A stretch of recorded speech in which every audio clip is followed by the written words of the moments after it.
Hello everybody, welcome back to Doggo Card Reviews. We are finally back with another edition of the Scrap Bowl. This will be episode 9, North America World Grand Prix Wrap-Up. I'm joined here once again with Gavin. Oh boy, we have a lot to discuss tonight, ladies and gentlemen. But before we get into the nitty-gritty, we gotta go ahead and give some background information as we usually do for these. The World Grand Prix, hence shortened to WGP, is the premier sanctioned circuit for Japanese Weiss Schwarz along with Bushiroad's other Japanese trading card game products. However, this past year of 2020 saw a big change with the onset of a global pandemic and prompted the use of online play for North America while still being sanctioned by official distributor and event organizer Heart of the Cards. We will proceed to discuss how the circuit went and share our thoughts and feelings. Of course, everything stated here is simply an opinion of those of us here at Doggo Card Reviews and should therefore not be treated as fact or law whatsoever. We are definitely open to further discussion in the comments. Alrighty, let's get this shindig started. Alright. So, without further ado, we will now enter the nitty-gritty. Effects of a global pandemic. With the novel coronavirus wreaking havoc worldwide starting at the end of 2019 and intensifying during the spring of 2020, many countries throughout the world, including countries in North America, have elected to implement lockdowns. These lockdowns would prevent local game stores, the typical venues used for the North American World Grand Prix regional qualifiers, from doing business as usual. Okay, so in terms of the pandemic itself, look, a lot of states and cities, and even countries throughout the world have implemented their lockdowns. They've re-implemented their lockdowns after people, don't follow the health advice of professionals. The anti-maskers, people blatantly just going out because they're bored, etc. People throwing parties, and other such things. So, local game stores are, of course, not essential businesses. They're considered non-essential businesses and are forced to shut down, by law. Now, of course, that includes our own Hammer Girl Anime, part of the Cards headquarters, whatever you want to call it. Correct. Now, one of the key things, one of my biggest pet peeves is, Heart of the Cards not really acknowledging the lockdown. Look, just because Japan didn't really lock down does not necessarily mean that the U.S. didn't lock down. In fact, the U.S. is probably the most affected region probably one of the most affected countries in the entire world due to this pandemic. Right. Now, the thing with Japan is, it's not that they didn't do a lockdown whatsoever, but it's more of the government knows that its people have been willing to do things like social distancing and wear face protection for decades now because Japan was pretty close to the epicenter of the 2003 SARS outbreak in mainland China. Not to mention the fact that it's just courtesy to just do the thing when you're sick, period, because, the Japanese live by a mantra of, if I'm sick, I really don't want anyone to catch what I have kind of thing. Right. That's far more respectful than, say, the U.S., where you have 40% of the people not even willing to wear a face covering. On top of here in the United States, or apparently both in the United States and Canada alike, apparently from what I've heard, there's just this group of people who just go, the media is just overblowing the number of cases and deaths and this and that. And they just think that this whole mask wearing thing is kind of a conspiracy just meant to keep people quote unquote oppressed for months and maybe years to come. I mean, specifically here in the U.S., many people thought this is just an election ploy, and that the virus would magically go away as soon as the November 3rd election concluded. Our own incumbent, Donald J. Trump, caught the virus post election defeat. Like, that's not proof enough. Our own incumbent caught it post election. Like, that should be. It goes before the election. Like, that should be proof enough that the virus exists and isn't just some marketing hoax. But regardless, like, if you were to take a look, but like Hotzi's lack of response and even acknowledgement towards the virus, like in any official sort of meaning, like even just a statement saying, yeah, we acknowledge that the coronavirus has been ravaging our country and will affect World Grand Prix, would be good enough for me. Honestly. It would honestly be good enough for me to be like, okay, Hotzi is doing the responsible thing. Mm-hmm. Now, is Hotzi guilt-free? No, obviously not. Now, certain states and cities have allowed their businesses to reopen. Like, locally, here in Las Vegas, Nevada, I've been able to go to locals for, I want to say September, since September. And I have attended some locals. Now, obviously, due to, the scheduling changes and restrictions, I haven't been to locals in a hot minute, but again, the option is there for me if I wanted to. And, due to my current health complications, it's not a good thing for me to go to locals, but at the same time, if I can hide it well enough, I can possibly attend locals myself. But, we'll be going into the whole being able to attend physical locals and World Grand Prix later throughout this commentary. Mm-hmm.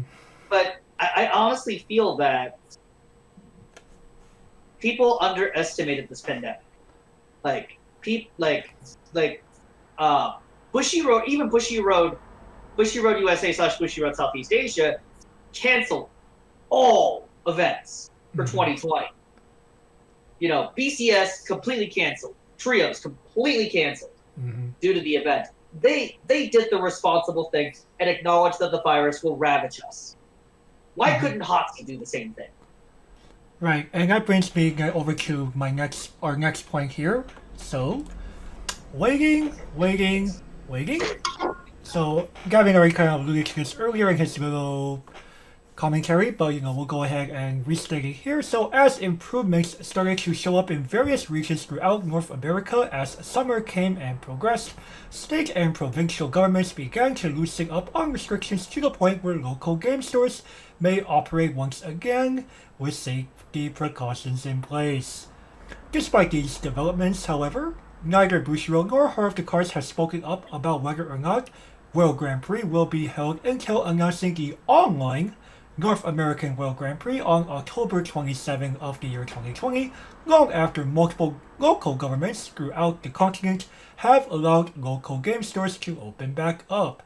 Prior to this announcement, neither entity made any announcement about any implications the global pandemic and government actions taken in response will have on the circuit, thus leaving North American Weiss Schwarz players in the dark until this mid-autumn announcement.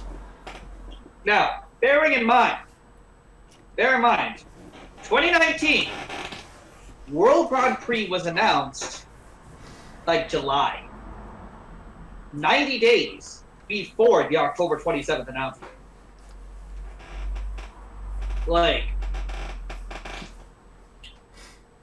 Heart of the Cards pushed their announcement, pushed the timetable back 90 days approximately 90 days Mm.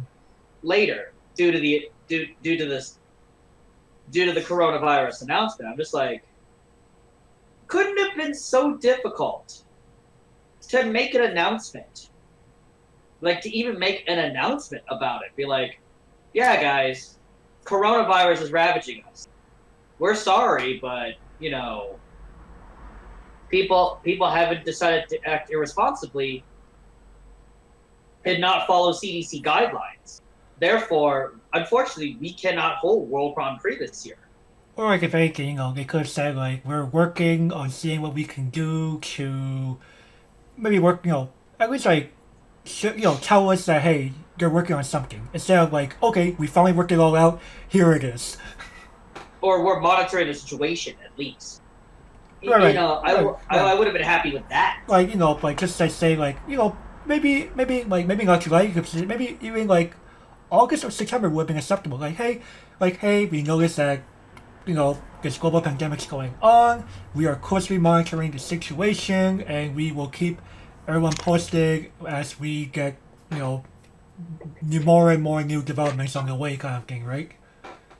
We're monitoring the situation, and we'll keep you guys informed. Right.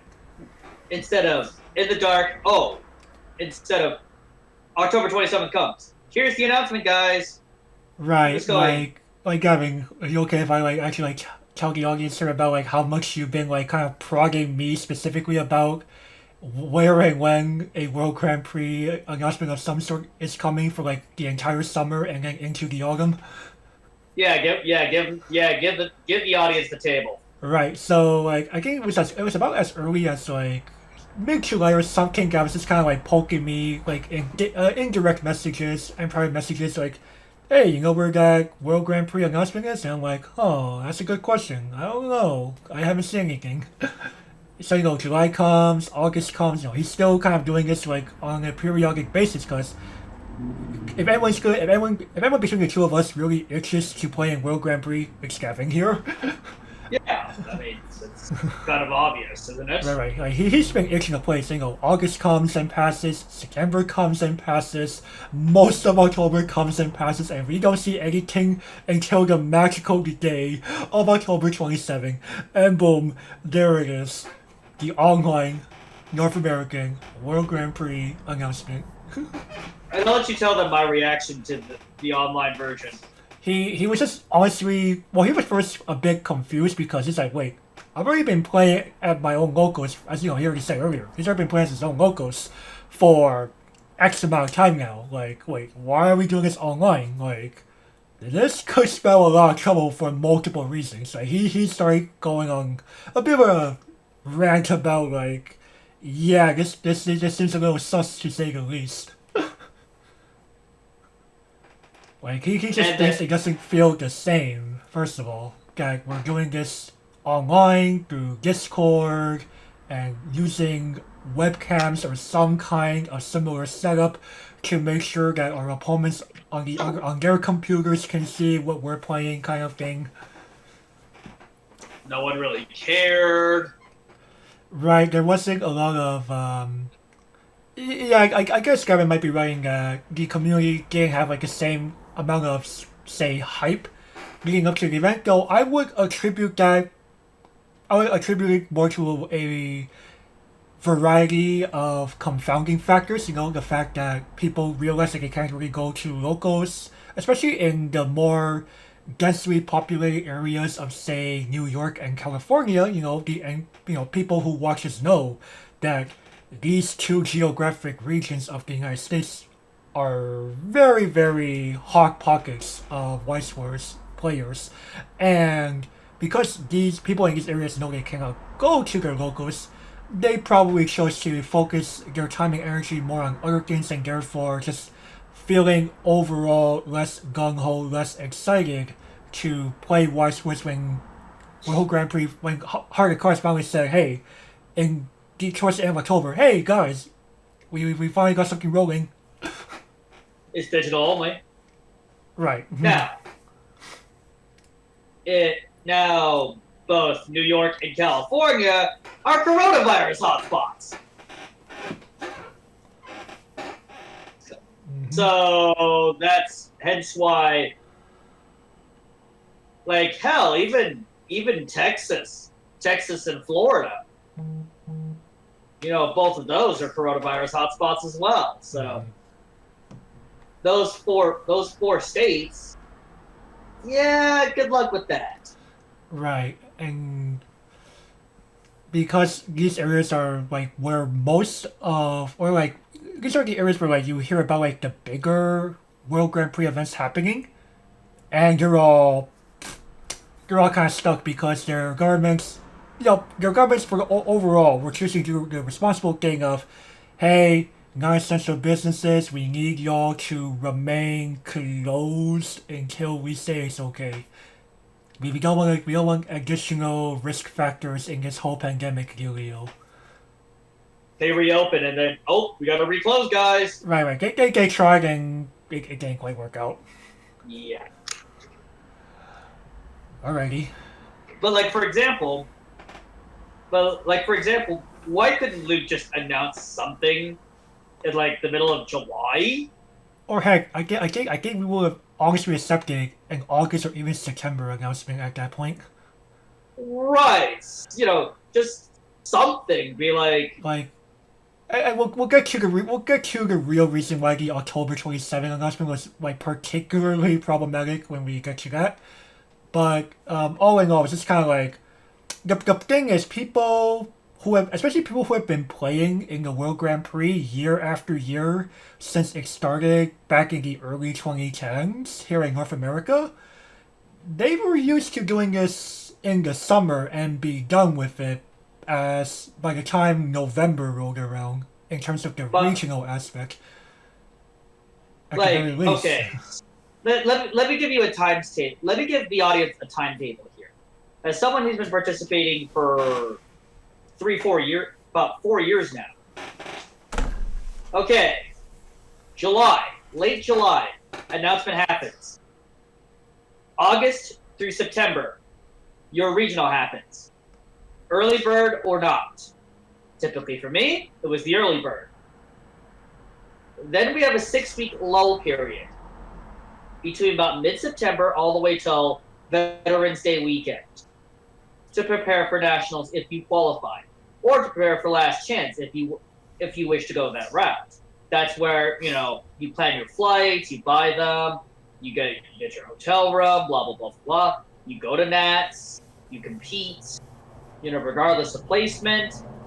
If you happen to be the lucky person who advance, huzzah! If not, you tried. You come back home. You're done with this by Thanksgiving, at the very latest. Right. Now, I'll let my co-host here give us the timetable for this year. Well, I'll have to go to that over here again. Wait, this circuit was short. Yeah, so as Gavin was saying, your typical World Grand Prix circuit is roughly about 2 to 3 months long, give or take, with the earliest non-early bird regional qualifiers having about a good month from the announcement of the circuit itself to their scheduled date and time, allowing players to make the necessary preparations, for things like travel and so on if they need to do that for said regional angle, just to open up the time slot if, say, their work or other obligations do not allow it normally. In contrast, the online North American World Grand Prix regional qualifiers were held across a period of 3 weeks, with the earliest regional qualifiers having roughly 2 weeks from the announcement, again back in October 27, for this circuit specifically. On top of that, there was no opportunity for a last chance qualifier, meaning players had up to 3 possible opportunities to qualify instead of the option of going to as many regional qualifiers as possible, with the last chance qualifier as, well, a last resort. Yeah, it's kind of horseshit, if you ask me.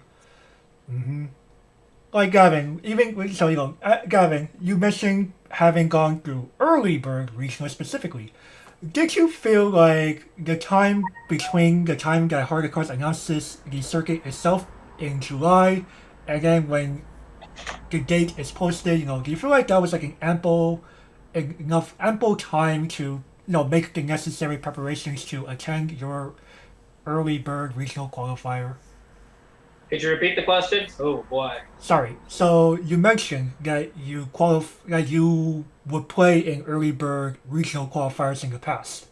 Yes, So yes. from the onset of the announcement that Hard Cars makes in July that the circuit is happening to the time when said regional would take place, do you feel like that was ample time to make the necessary preparations, to opening up in your schedule to make sure that if you had to, you were able to make the time to travel and all that other good stuff to make sure that you can actually go to said regional qualifier? Mm-hmm.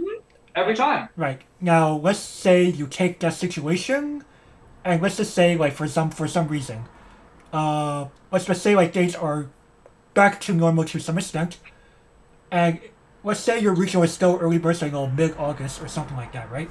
Sure, sure. But instead of the July announcement, let's say Hard Cars puts it like right there at the beginning of August. Like you say like August 2 and your regional's on August 16.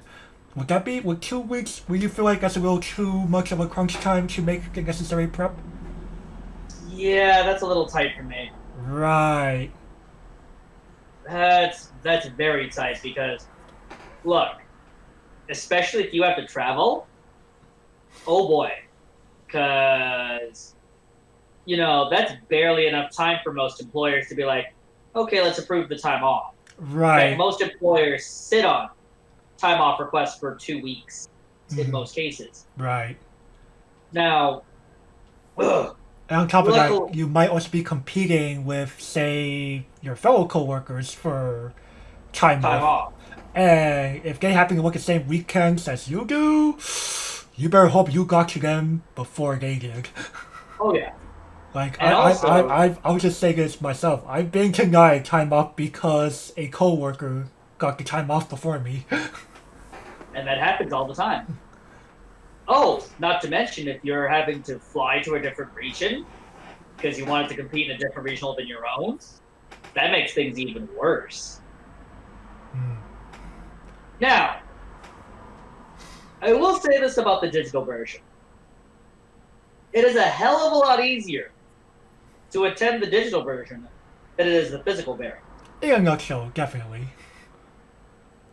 Like In most cases. even for my closest regional, I gotta travel at least a good 30 plus miles to get down there. For me, it's more of 10 to 15, but at the same time, it's still within town, quote unquote. Right. Even though the shop that we chose, quote unquote chose, is extremely far. Now, at the same time, they compartmentalized the entire World Grand Prix for 3 weeks Right. because of that. I understand that, hey, we don't want to spend the holidays doing this. No one's going to play Weiss Schwarz during the holidays. Right. I think, like, if anything, for Thanksgiving weekend, there was, like, only one qualifier. I think it was California. One of the California ones. I think it was Nova TCG. Yeah, Nova TCG was November 28th. I'm just like, you have the audacity to hold a Weiss Schwarz tournament during Thanksgiving of all times? Right. Now, to be fair,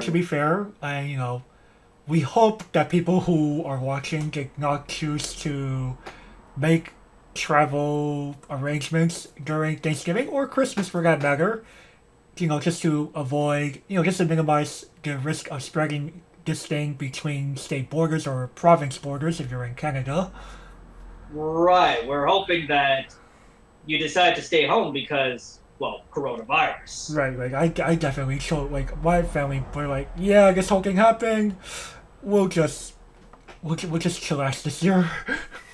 Yeah, I mean, thank God this entire thing was done by Christmas because, oh boy, can you imagine people choosing to play Weiss Schwarz instead of Christmas? Oh man. Instead of choosing to celebrate Christmas, I'm like, oh god. Right. No. To be fair, at least this year Christmas was on a weekday, so it wasn't that bad. It wasn't terrible, Like but it was a Friday this year, or Friday this past year, and very uh, few and Heart Cards itself will not do anything on a Friday, but only a small number of regional hosts would choose a Friday. But I doubt even those regional hosts would choose Christmas Day of all holidays. I think there's only one. I I, think Arizona was the only regional that was held on a Friday this time around. this time around, I'm talking about like typically speaking. There's like a small handful. I thought Dragon Girl was the only one that holds theirs on a Friday. I swore I saw more than one besides Dragon Girl. But anyway, that all being said, it's just to know like a regional circuit took 3 weeks, with most of them being done by the second week. Like, that's kind of embarrassing. When qualifiers are typically about 6 weeks long. Mm-hmm. I understand you want to complete the entire circuit within 2020. But, again, what was wrong with the traditional system? Right. On top of that, lack of last chance qualifier.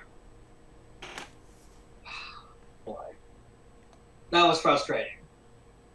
Right. Now, for the audience, for those who are like a little unfamiliar with the World Grand Prix system here in North America, the way that the last chance qualifier works is such that the top X players of the last chance qualifier will get in, X being the number of invites that were ultimately not used by regional invitees. For example, maybe you qualified in California, but you're like, I don't know if I really want to throw down hundreds or even over $1,000 to travel and back, right? So you chose to decline the invite. You told Hard Cards, hey, I wish not to attend. Your slot then gets passed over to someone in the last chance qualifier. This time there wasn't. Right, because well, you could argue, well, because it's online, there was kind of quote unquote there was therefore far fewer obstacles in the way of attending. We'll get to a real obstacle in a bit, but for the most part, you didn't need to worry about logistics. You didn't need to worry about taking time off for the most part. Well, maybe you do, but at least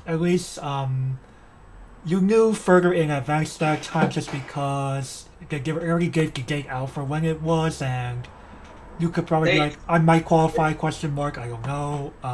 But the real thing that was eliminated was the whole travel obstacle thing. There was no travel that had to be done this time. They typically give out the qualifier dates during the July announcement. Oh yeah, you're right. That's right. That's why. Yeah, you're right. So, but the fact that it was all online meant that the biggest obstacle for most people is travel and cost for the physical continental qualifier done at Rochester, New York. But because there was no such physical location to begin with this time, the people who did get their invites through these online qualifiers therefore had far fewer obstacles in the way that would force them to say no. Fair enough. Hence the argument that could be made of that's why there was no last chance. But at the same time, I would probably still say like, hey, maybe we'll get to it more in a little bit. But what if for some reason someone's just like, yeah, I already have something planned on December 12th and 13th of last year, and therefore didn't want it. It could have been passed down in some way.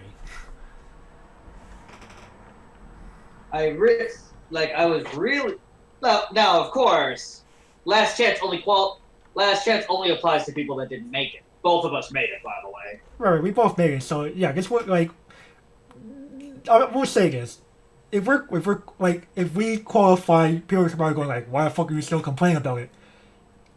We think that there should be as many chances as possible for interested players who are hungry enough for that invite to make that attempt. And the fact that first of all, the online system only allowed up to 3 qualifiers, and even then, some people didn't even get all 3. Like, I got only 2 of my 3 approved. Same. Right. I don't know if people did get 3. I just kind of left the 3rd one there just in case? Question mark.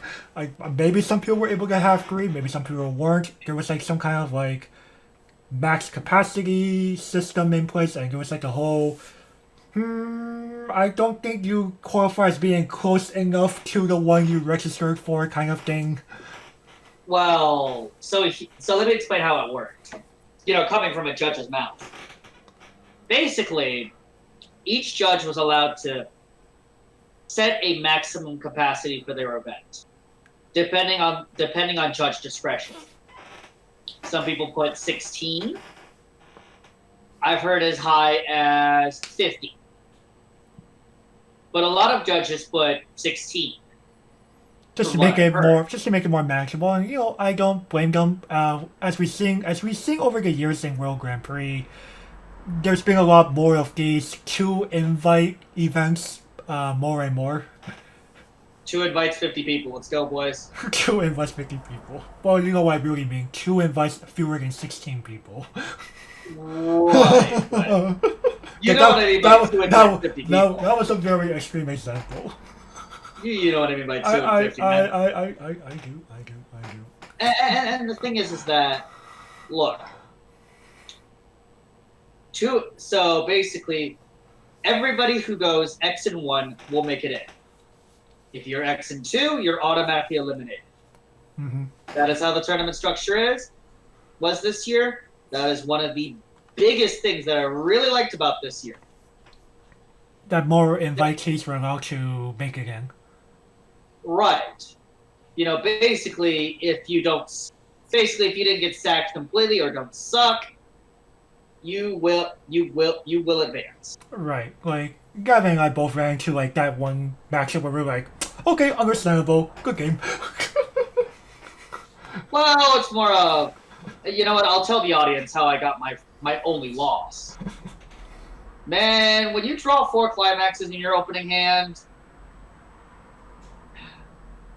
and your opponent just opens up 5 zeros. Oh, okay. What do you do? True.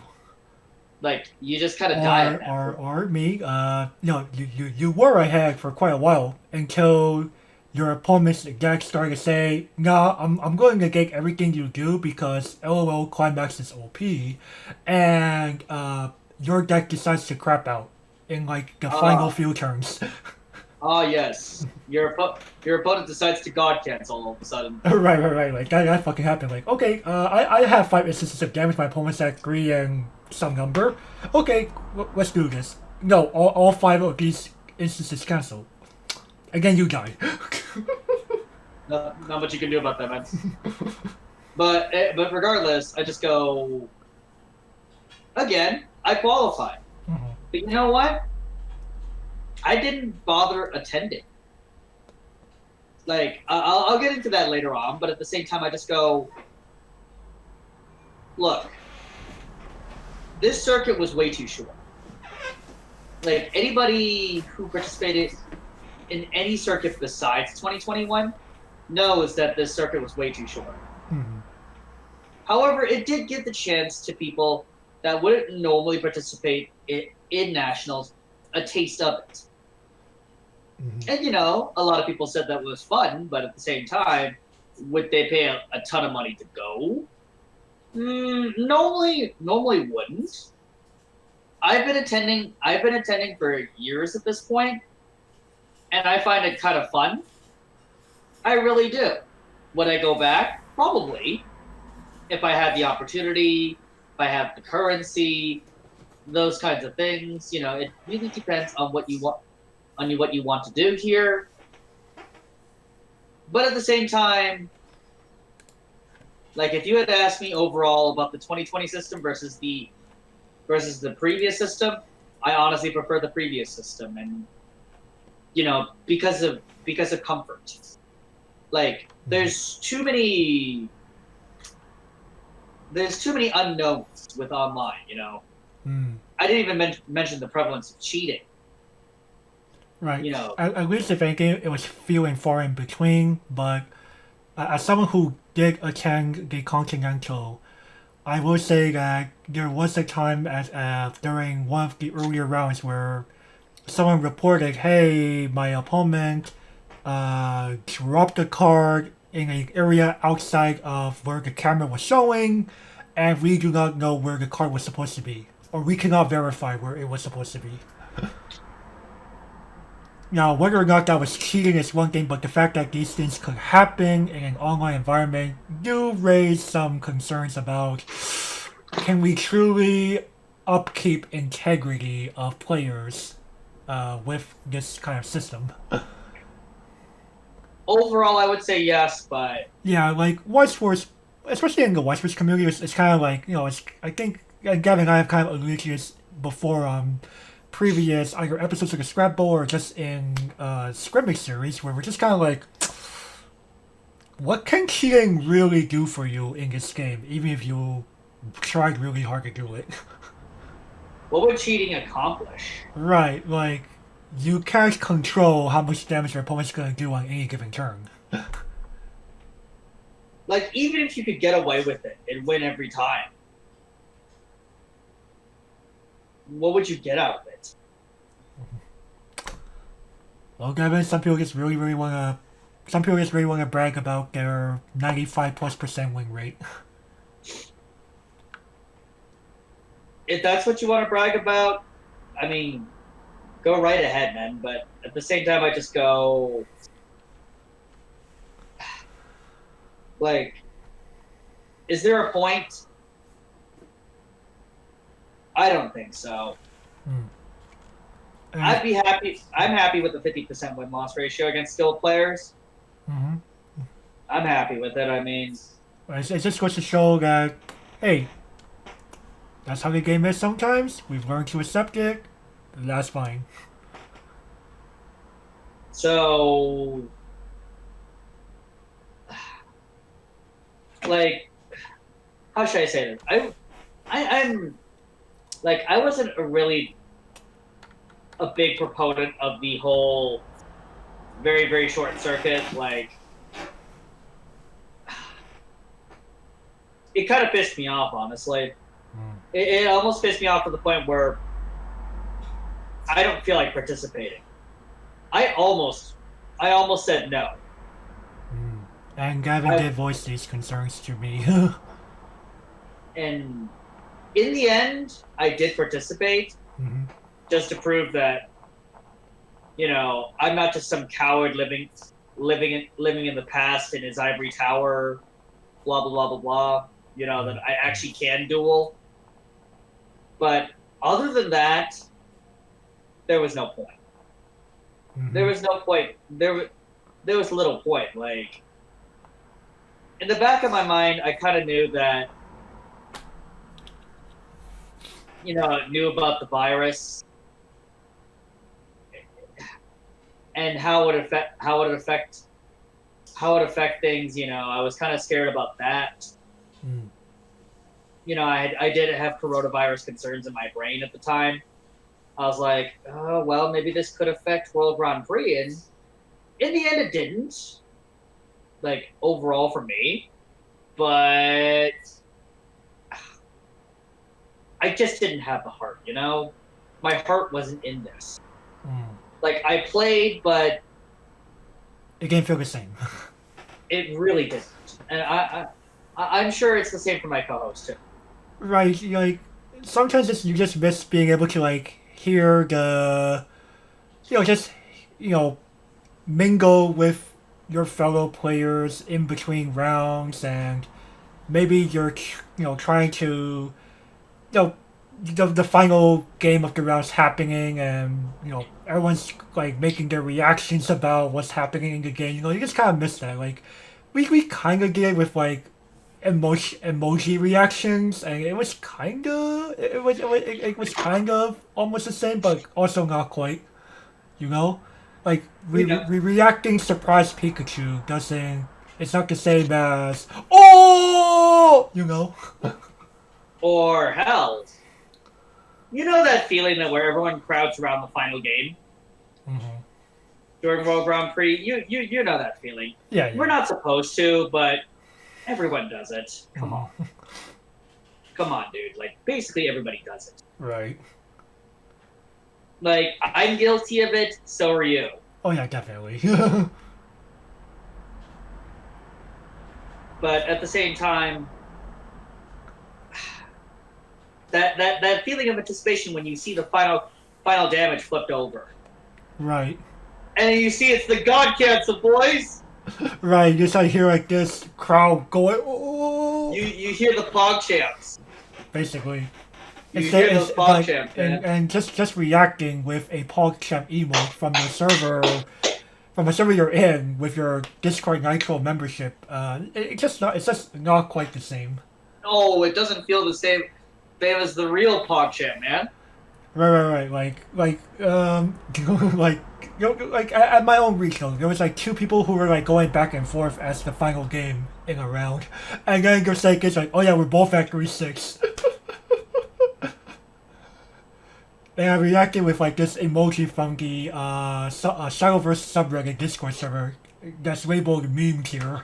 It's just like one of the main characters from the game with like his eyes glowing reaction. Like, and once I reacted to it, a lot of people like clicked on it, right? Oh my god, the fucking... Oh no, what's a meme tier? What's God tier? It's God tier, holy shit. I mean, like, how often do you run into a game where two people are supposedly at level 3 at 6 o'clock? You just don't. You like, it's like a fucking stars aligned. It's just those magical moments, man. Right, and like only being able to see them in text form and reacting with any emoji you have available. Yeah. It doesn't feel the same as in real life, man. It doesn't feel the same. Right. But anyways, closing thoughts about the circuit being too short.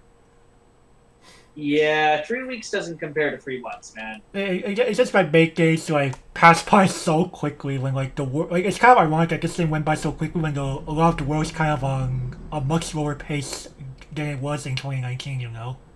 Holy crap, 2019 was so quick compared. Like in terms of like how the world moved overall.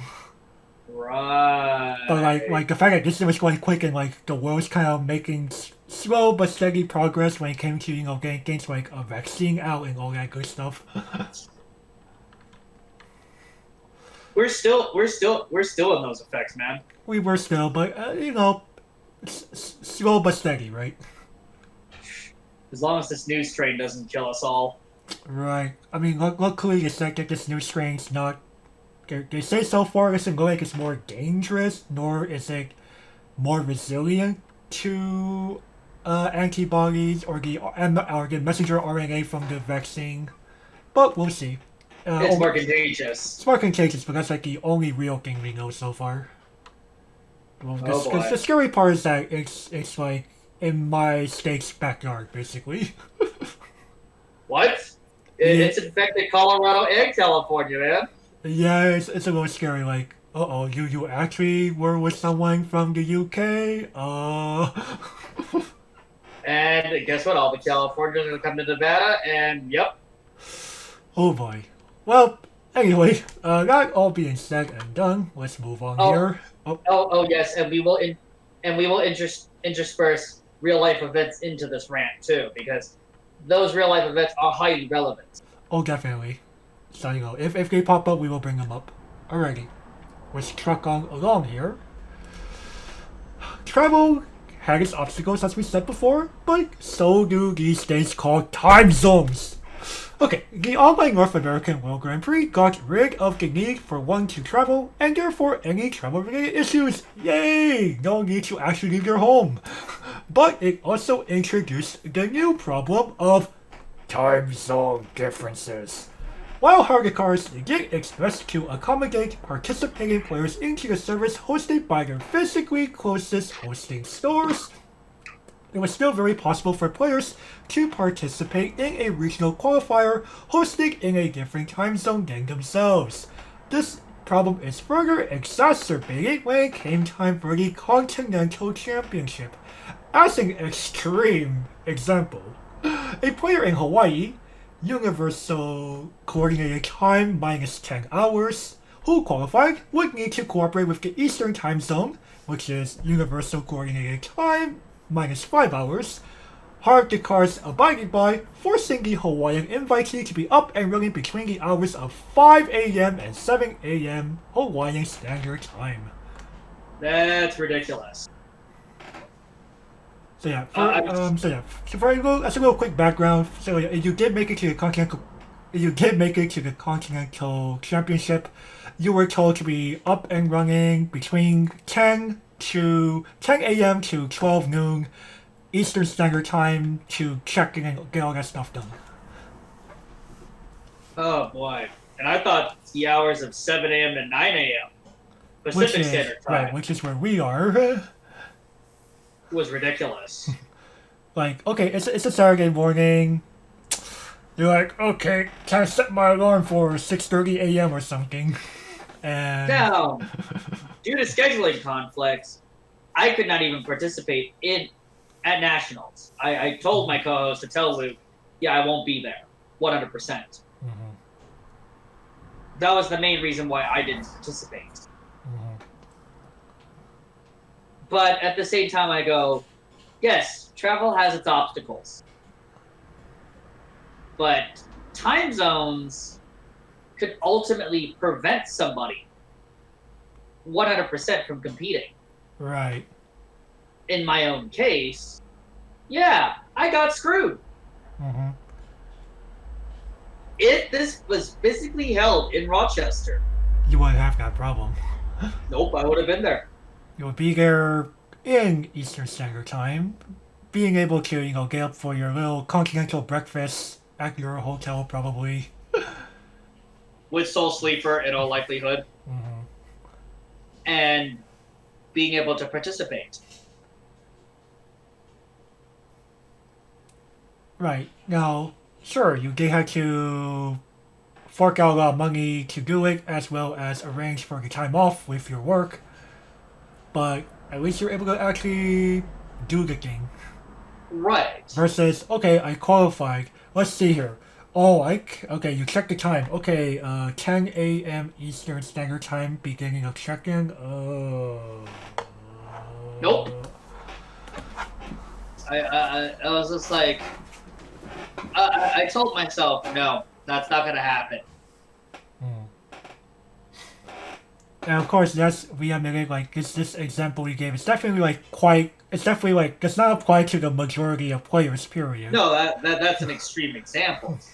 The example I gave is extreme, but at the same time, it's more of a personal problem, as most people would talk about it. But even in the extreme example that we gave here in the slides, imagine that guy in Hawaii.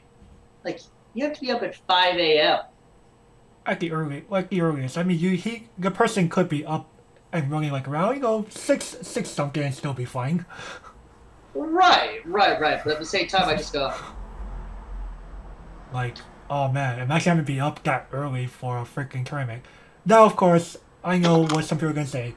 I go to Yu-Gi-Oh! Or Magic qualifiers, and they require me to be up and running at 5 a.m. in the morning. Sure, that's Magic and Yu-Gi-Oh! Magic and Yu-Gi-Oh! Actually have cash prizes. Right. Now, some people might argue they might get up pretty early for a Bushiroad Championship Series or a Bushiroad Team League. Okay. At least you're there. Yeah, you're at the physical location, and you get to have that little mingling time in between rounds sort of thing. And you're at the convention center waiting anyway. Right. You're probably waiting until about around 11 or so a.m. Like, local time have before you, the like actual event starts. anybody who's participated at any sort of BCS knows that. Right. You're probably waiting until 11 or even noon for the first round to begin properly. So again, this whole thing of having to wait that long for, or having to be up that early for World Grand Prix, I'm like, at least in the physical variants, you know why you're there. Mm-hmm. Like, there's whereas you're at home and you're like, do I really want to be up that early on a Saturday morning? The majority of people will say no. Right. Unless you didn't sleep the night prior. Or you're able to operate on fewer hours of sleep than you should be. We at Double Car Reviews do not condone unhealthy sleeping habits, of course. Oh, of course not. Of course not. Now, the thing is that the majority of people are going to operate off, 4 to 6 hours of sleep. Let's be honest here. And they're gonna do their best to make it to this once a year event. Mm-hmm. But I'm going, there's a lack of incentive. There's a lack of incentive to wake up on time for this event. Right, like, Gavin, I don't know how many students you've been talking to during the majority of 2020, but I can definitely attest that, I'm going to bring the example of students specifically because they already kind of do this where they need to get up by a certain time to log onto their computers to access an online meeting for a class of theirs, right? Mm-hmm. So, like, even then, these students tell me, I don't know if I really feel like getting up every morning to do that. Like, it just doesn't feel the same as going to campus for them. Like, Gavin and I are fortunate that we are not currently attending classes as we speak. But our friends and colleagues who are... I don't know about Gavin's friends and colleagues specifically, but I know my friends who are students, they have definitely told me, like, yeah, it's not easy to feel like wanting to get up and properly attend classes from my computer. Soul Sleeper's driving himself insane. Let me guess. Having to do. He misses actually doing things on campus. Of course. He's a culinary major. Right. He is one of the few majors that is grossly that pretty much cannot operate under coronavirus. Like, I hear, going on the college student thing, I hear a lot of college students saying that coronavirus doesn't really affect education at all. In most cases, I'm like, culinary. They're like, culinary is like one of the few majors that it actually deeply affects. Yes. Culinary, they're like, culinary is like the one exception where coronavirus deeply affects them. And they're one major. It doesn't affect comp sci. Well, of course it doesn't. Right, but what it does affect is a student's willingness and motivation. Oh, yeah. If you were to poll the motivational factors anonymously, of students anonymously, the majority of them, you'll experience significant dip. Mm-hmm. Like, people are just feeling less and less gung-ho about going to classes these days. Less and less gung-ho about doing things in general. Right, like, there's a reason why we started seeing, like, a bit of a spike in terms of mental illness popping up these past 9 months or so. Suicide rates have gone up. Yeah, and, we'll take a time to say this, if you ever feel like you are considering suicide, definitely make sure you call your national suicide hotline for help. Or speak to somebody. Right, get help from your counselor if you have one, a therapist. Talk with a friend. Like, if I was your friend, by the way, like, I'd rather hear your story out than to attend your funeral this early on. Right. But at the same time, I just go. But back to Weiss Schwarz for a second here. Right. That whole discussion we just had cascades into Weiss Schwarz too. Mm-hmm. Like, I'll bring this up. Soul Sleeper actually asked me, like, the past couple of weeks, are you still interested in the game? I'm like, what are you talking about? What even put the image in your head of asking that question to me? Like, I felt a bit offended by that question, if you know what I mean. I totally get it. I'm just going, what are you talking about? He's like, well, you seem less enthusiastic. You seem less gung-ho about the game in general. You know, World Grand Prix was proof of that. However, that hasn't killed my enthusiasm for the game. Right, like if it did, would he really be here with me on a Sunday evening to record this stuff? Would I even feel passionate enough to? Would I even feel motivated enough to review? Reveal my cards. thoughts, or to record my thoughts about World Grand Prix. Right. Like, or hell, even review Adventure Time. You know, we just finished our recording on Adventure Time recently. And you've already be seeing those videos up by the time this one is, so you know you've already seen something there. So, and I just go, well, dude, yes, I'm still interested in the game heavily. Mm-hmm. You know, it's just now is not the best time for Weiss Schwarz in general. Right, like, funny story is that a friend of mine actually like asked me if I wanted to attend a weekly series of tournaments that this one guy's hosting with the help of the Bushiroad Remote Fight Discord server, I believe. And I'm like, I mean, like, I could, but at the same time, I'm kind of like, it got me kind of feels me on this, where, like, after World Grand Prix is said and done, just kind of want to take a break for a while, you know? Okay. Anybody who knows me knows that I pretty much vanish. Like, after I come home from Rochester, I pretty much vanish until, like, March.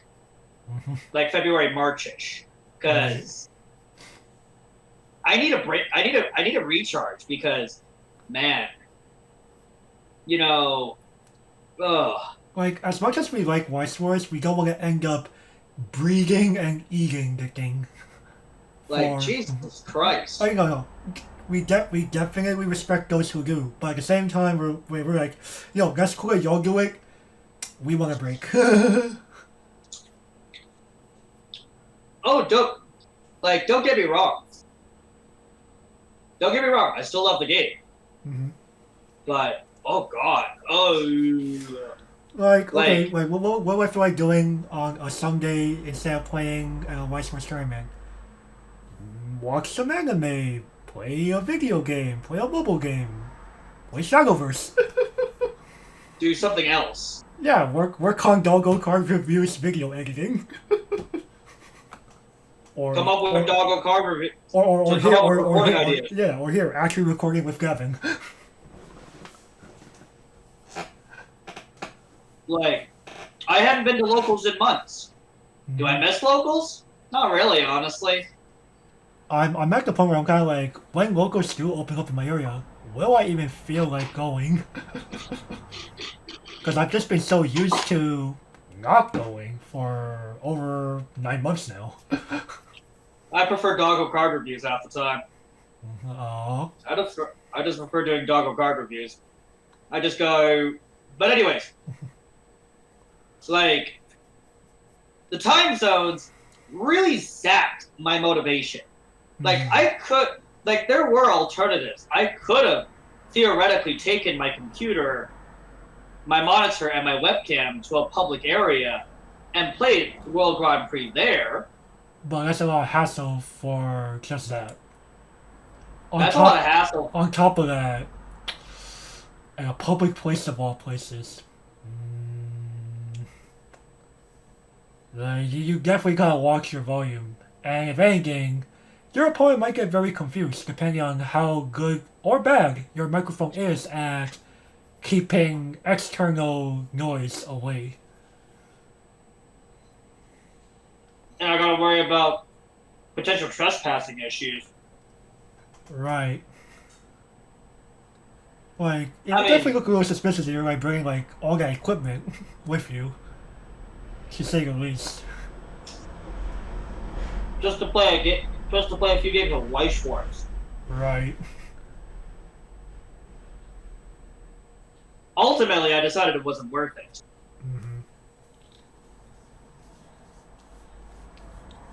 Did I want to play at NAS?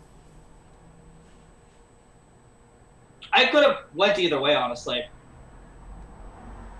Like, Gavin accepted that it would be A-okay if he didn't go.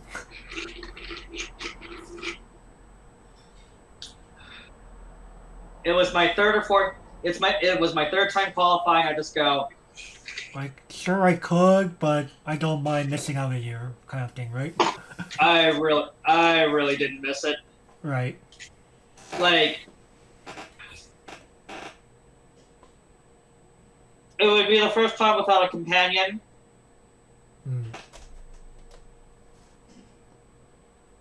And I don't know about you, man, but I'm used to traveling with a companion. Like, I'm used to going with a companion. I'll tell you guys. Well, okay. Gavin and I are kind of the opposites on this. Are kind of opposites on this one because I'm used to traveling alone.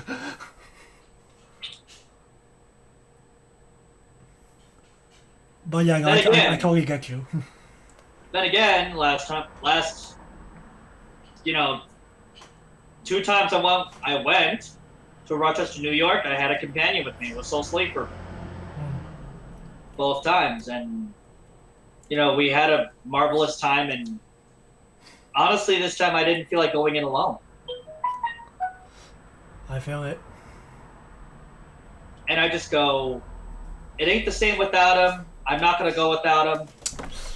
At this point, it made a tradition. And you prefer not to break tradition. I prefer not to break tradition, so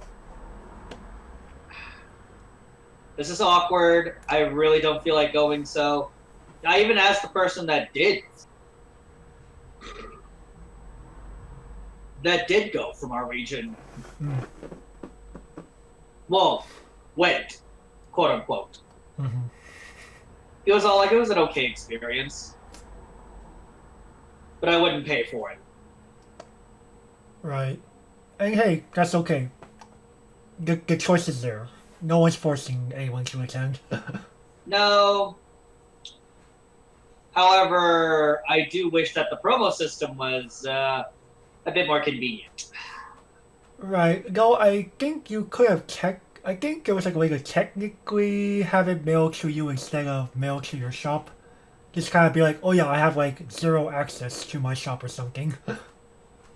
But yeah, all in all, yeah, time zones prove to be a little tricky, and when you're a continent that takes up as many time zones as North America, Nope. Yeah, I'm just saying this ain't Japan. Oh, no. Like, okay, you're in Osaka and you're playing for some reason Tokyo has a fucking online tournament. Well, that's fine. You're both on JST. Pretty much. But okay, you're in Honolulu and you got playing a Rochester, New York based online event. Good luck. That's a 5-hour difference. Yep. Like, of course, it's not that hard. Cars did not take this into account. They tried their best. But kind of failed miserably. Right. Alright, well, let's go ahead and move along here. And we kind of hinted at this already, but was this truly a proper replacement? While Harder Cars is still working on raffling off prizes to participating players as of the time of this recording, today is Sunday, January 3, 2021, There is no official word about whether or not the Continental Champion for 2020 has earned an invite into the World Finals of 2021 or a subsequent year in advance or received some formal compensation to acknowledge their feat. As such, it is normal for players to feel like this online circuit did not serve its purpose of being an appropriate substitute for the usual circuit. So, what was the point? Like, I'll ask this honestly to the audience, part of the cards, Luke, to even Luke. What was the point? Like, sure, there was a quote-unquote raffle. Right, and they're still working on it, supposedly. We just haven't heard anything about it as of today. I mean, they just simply said to stay in your regional servers, and if you did attend the Continental, stay there as well, so that it'll be easier for them to contact you if you did win, kind of thing. I mean, I left the server a few weeks ago. But regardless, one of the things that kind of mystified me was, not really necessarily pissed me off, but mystified me was the prizes are given away randomly. Mm-hmm. I'm going, wait, what? What do you mean the prize was given away randomly? No. To be fair, those of you who have attended the physical Continental Qualifier will know that if you did make it to that, towards the end of the event, the people at Heart of Cards would start raffling off various things to players who are there. And, it could be something like a pack of sleeves, maybe a play mat or something like that. Right. Some kind of deck box or something. I get that. And if you did qualify, whether or not you do go or you chose to decline, you do get like a little prize package from Bushiroad. Right. At least in those circumstances, you had to qualify. Right. This, you could have been eliminated deuce at all three regionals that you attended, or 2 regionals if you're the 2 of us, mm-hmm. and you could have still gotten the prizes. Now, while it's definitely a nice thing just to make it be, just to incentivize people to participate, and that's kind of like one of the, that's a good thing, open things up, right?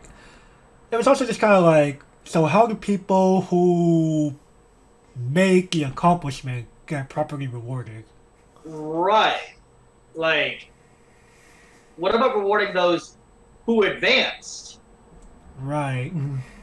Because how is that fair? Like, in terms of rewarding those who got unlucky versus those who advanced. Like, it's one of those things where I just go, so you're potentially giving away my prize to somebody who they didn't even qualify. They didn't even qualify. Like, what? How is that fair?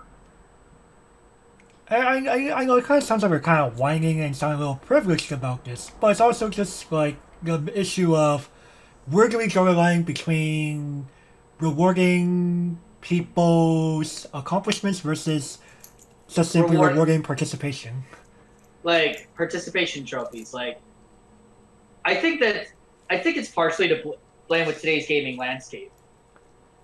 Like, people want participation trophies. Like, people simultaneously want participation trophies, and they want to reward those who did well. I'm like, there is a way to have it both ways. Right. But there seems to be a bit of question marks in the way that Heart of the Cards is trying to do it. Like we're not trying to say like we're not trying to point them out as being like a villain ranking. We're just trying to say, hey, maybe what you're trying to do is not doing the best system of going about this. Right, because I'm just going, okay. Like, for example, when they announced there is no trip to Japan this time around. Right, I'm, like they wrote that and it kind of like bolded that or something if I remember correctly. I'm just going, wait, there's no trip to Japan, period? Not not even in the subsequent year?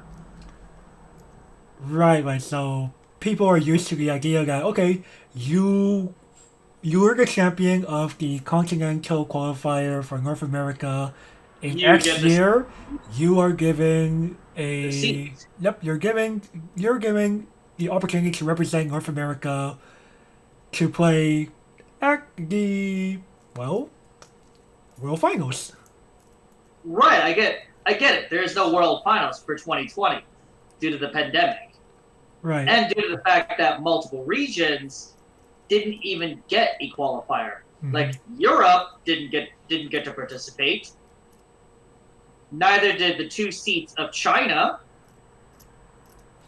or Australia Mhm. or Taiwan or Korea. I understand that the majority of Asia didn't get to participate either. Like In fact, there was a reason why like when there was any announcement for World Grand Prix for the year 2020 before Hard Cards said anything, it was just this thing called the World Grand Prix Japan Championship or something like that. right. It was pretty much the Japan Grand Prix. Right. Like the World Grand Prix was just simply kept there to like make it like there's still like a continuation of tradition. Even though it is Japan only. Right. Even though it's like it was technically not a continuation of tradition. Because the There Japanese, was like multiple format changes to accommodate for the new reality. well, Japan already concluded their World Grand Prix by the time we, but They did like like a already. 3-stage system if I remember correctly. Hmm? So first stage you play in a designated shop area. I think it's like a maximum of 16 people per, if I remember correctly. Yes, it was And 16 then people per. each person who qualifies through those will make it into the second stage. And then people who qualify through that make it into the third stage, And the then big leagues. pretty much Japanese Nationals was concluded before Heart of the Cards even made an announcement. Right. So even before then, like the Japanese champion was already decided. Mhm. And they weren't going to fly down. They're not going to fly down Mr. Kim, the guy who won our World Grand Prix, to Japan to even face off against the Japanese champion. Right. Because they're missing 14 other champions. Mm-hmm. Now, Heart of the Cards didn't even announce what would happen of Mr. Kim's win. Like, will he get a second chance? Like, will he automatically advance to Worlds? Right. There's simply a bunch of question marks in the air regarding his status. Like, if I were him, I'd be kind of pissed, honestly. Like, okay, maybe like for the benefit of the doubt, maybe there is something, but they just simply can't say. Maybe they're like on a NDA or something. Okay. Maybe I'm just saying there's that possibility. Maybe there's an NDA of, hey, this happened to you, but you shouldn't be going around blabbering it. At least state that. Right. At least state, okay, Mr. Kim will be compensated in some way. We just can't say how. We can't say how though. Mm-hmm. How he would be compensated for the Right, for this, like you go to Hard Cards Weiss Schwarz section and you scroll down to where it says who's the 2020 Weiss Schwarz World Grand Prix North American Online Champion. You just simply see, the top 4 and the champion's designated favorite card and a few quick words, and that's about it. That's about it. Oh, and of course the link to the interviews. But at the same time, yeah, like it's just a bunch of question marks going up in the air. is this truly a proper replacement? I think the majority of people listening to this commentary should be able to figure out, hey, that this wasn't. Like, I honestly feel that it wasn't because, well, there's too many question marks. Mm-hmm. There's too many question marks. There's too many unknowns. There's too much uncertainty. Mm-hmm. And I feel that, compared to the physical variant, at least the physical variant, you know what's going to go on.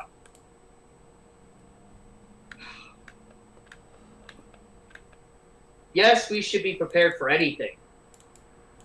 But that doesn't necessarily mean we have to like it. And I really don't like what's going on here. Mm. I don't know about you, man, but to be honest, I don't want to seem spoiled here, but I think I'd rather have nothing. I don't blame you for thinking that. The acknowledgement of, hey, coronavirus has ravaged our country. Right. It's got on to the point where we've had multiple shutdowns. And I'm sorry to say this, but,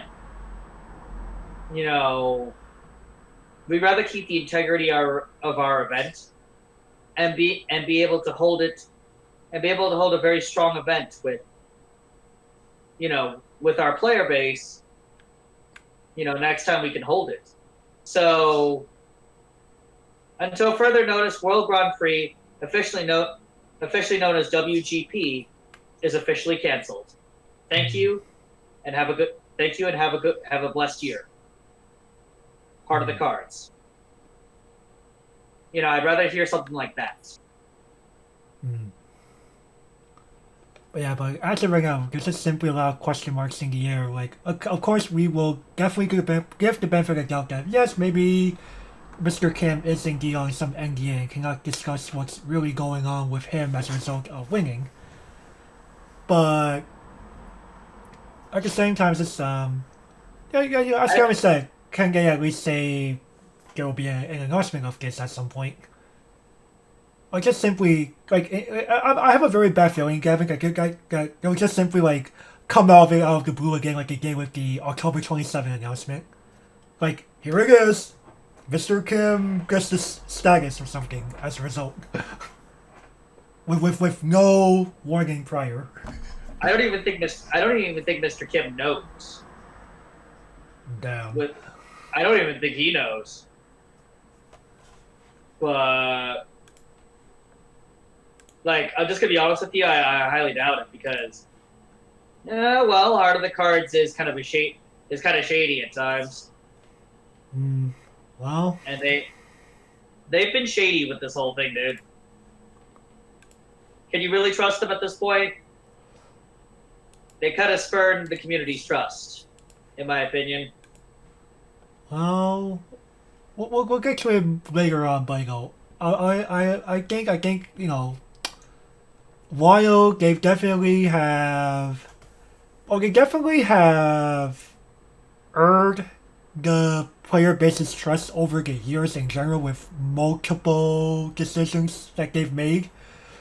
At the same time, it is clear that someone at Heart of the Cards is dedicated to doing something, even though it's not the best decision. There are signs that someone up there is trying their hardest. But I think the problem is either that person's not allowed or doesn't want to consult, say, us, the community, to know what is truly the right way to go. Fair enough. Like Gavin, you and I have talked with Luke before. So you would say that Luke is overall a pretty dedicated guy when it comes to Bushiroad games in general, right? Yes. Right. And passion's always a good thing. Yes. But sometimes passing can guide us maybe in the wrong direction at times, or maybe again, maybe he's not allowed to do something.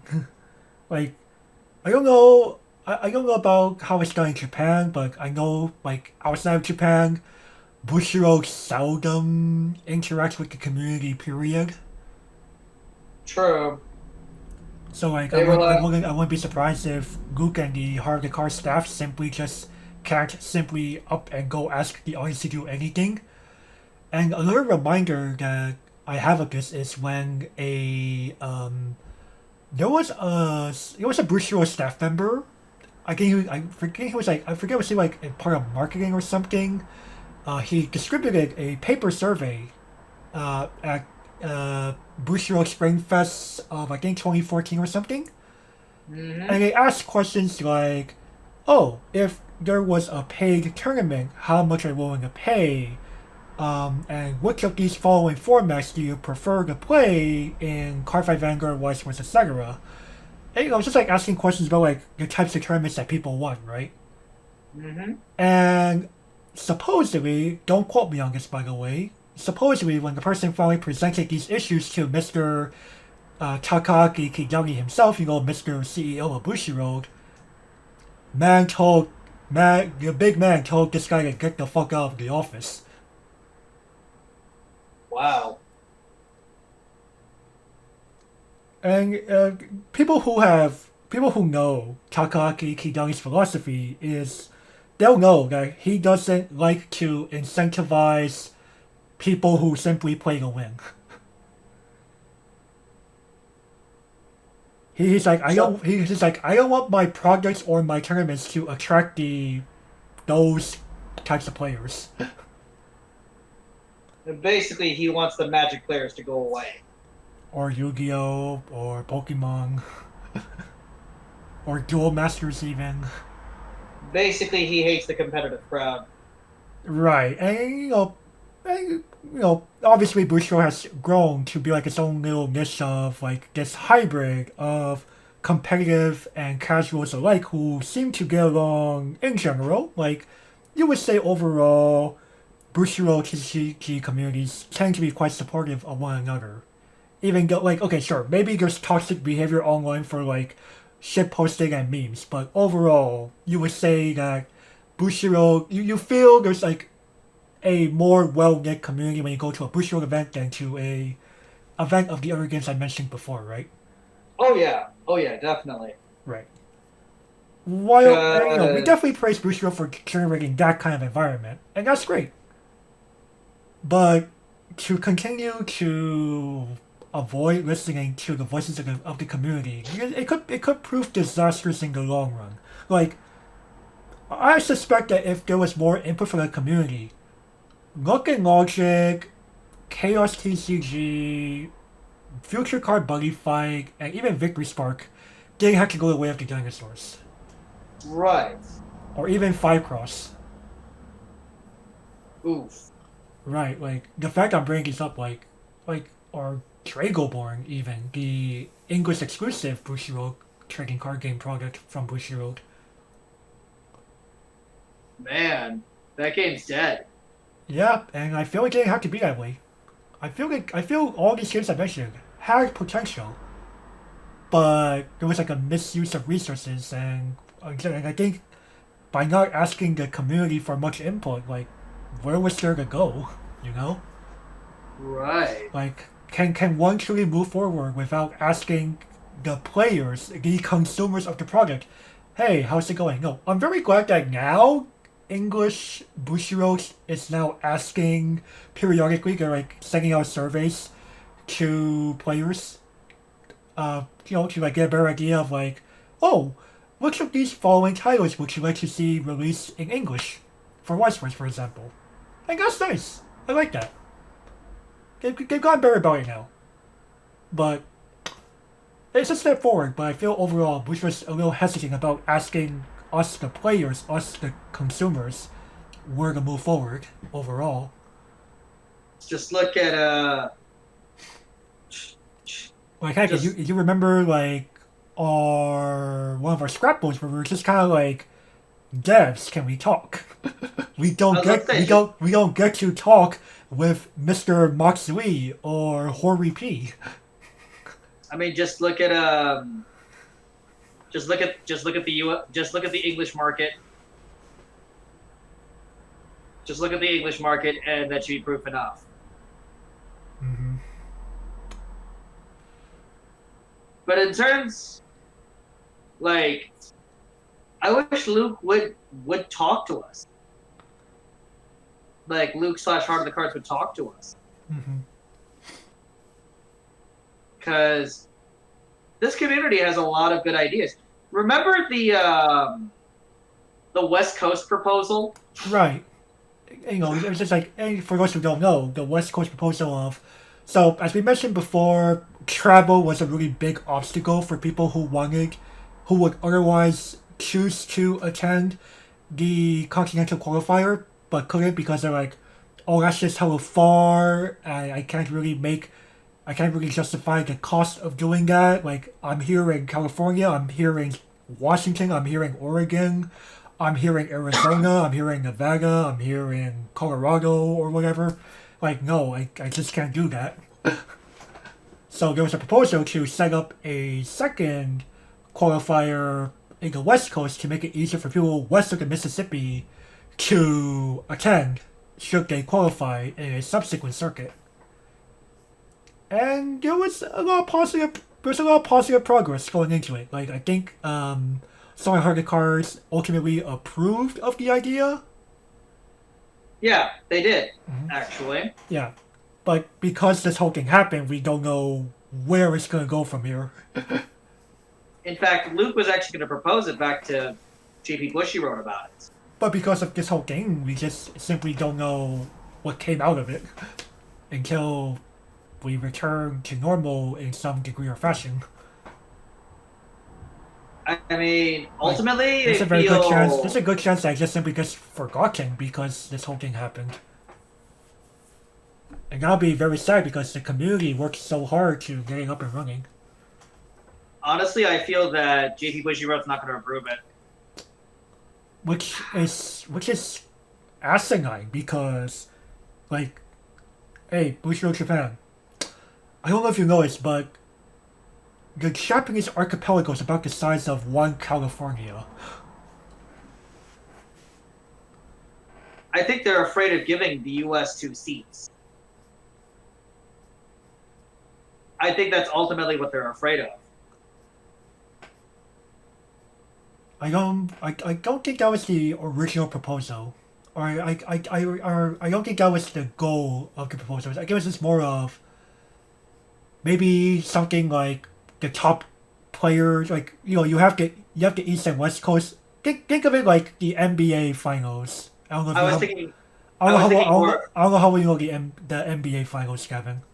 I was thinking more of the Pro Bowl. Pro Bowl. I mean, maybe, but I think the NBA finals would be a little more correct here. Where the best player of the West versus the best player of the East, and winner of that will go ahead and play it off for the actual seat. I think that's a good compromise solution. I really think so too. Like, because heck, I wouldn't be surprised if this did get approved, it would work that way, and then the other two players face off online or something with Hearted Cards and maybe even someone from Bushiroad watching. It could be because like a hybrid format. Like I think if anything, like this whole online circuit thing did prove that this could actually work for something. It could. I mean, like I wouldn't be surprised if for some reason we do these two separate continental qualifiers, one on the West Coast and one on the East Coast. Then the winners of those two face off remote. It could even be like the two events happening simultaneously, and then at the end they go into a room with a computer with people monitoring them to make sure there's no cheating. It would seem kind of awkward to me, but sure, it could work like that. But it's a theoretical. I'm not saying It is a theory. I'm not saying this is going to be how it should fold out. I'm just saying this could be a way. Though, Instead of having to make a separate event for the two winners to face off separately. I guess it sounds like a waste of resources. or you could invite them both. Right, but again, as you said, Japan might be hesitant about giving America 2 seats. Yeah, well, they give the People's Republic of China 2 seats. What? It's true. It's true. Come on, dude. I wouldn't be surprised if that's more because of some weird political maneuvering. Yeah, well, I mean, like after this year, you cannot consider Hong Kong and China and the PRC separate, because politically and geographically, they're one and the same. Right. As much to a typical Hong Konger's chagrin. I'm sorry, but facts are facts, man. You're giving the PRC 2 seats. But enough about politics in that case. Right, but if I remember correctly, Gavin, doesn't Hong Kong have a separate seat in World Grand Prix? I swore a player from Hong Kong is labeled as from Hong Kong, not China. True, but after this year, I wouldn't be surprised. If it got absorbed as being a PRC seat. Correct. We'll see. Because they are technically, as far as the People's Republic of China goes, a citizen of China. And a lot of people in Hong Kong are accepting of that, actually. They don't mind it. They just want the riots to stop. Right. I mean, it's the whole one country, two systems deal. Right. But we would prefer to keep their British-inspired rule of law and that other good stuff that you don't get in the mainland. Correct, but at the same time, I guess they hope that their chief executive has been acting very sus. Correct. But yeah, politics aside. Politics aside, why not get the U.S. 2 seats? Right, like, it's about as big as the People's Republic of China. Or, if we want to go even further, like, one could argue, should we just separate USA and Canada at this point? We could. I guess it's more a part of the cards that they want to end up having to register a new business license in Canada. That has its own kind of worms. Right. So that's why. I mean, the Canadians pretty much consider our seat the U.S. Right. Like, they learn to accept it. I mean, look at poor Australia. They haven't had a seat since 2017. Right. Do you remember what was the exact story behind that, if you remember? So I've heard it from a few Australians now. It's literally, their World Grand Prix organizer blames the player base for not wanting the tournament. And then the player base blames the tournament organizer for not holding the tournament in the first place. Because 2017 was a huge dip in the player base, like in terms of player retention for World Grand Prix in Australia, and they haven't held it since then. Interesting. So Bushiroad Japan. So Japan has given themselves a third seat. Should be like, okay, clearly your Australians don't seem to want it overall, therefore. So why not give Australia's seat to the U.S., their spare seat to the U.S. If their German organizer clearly doesn't want to hold the event anymore.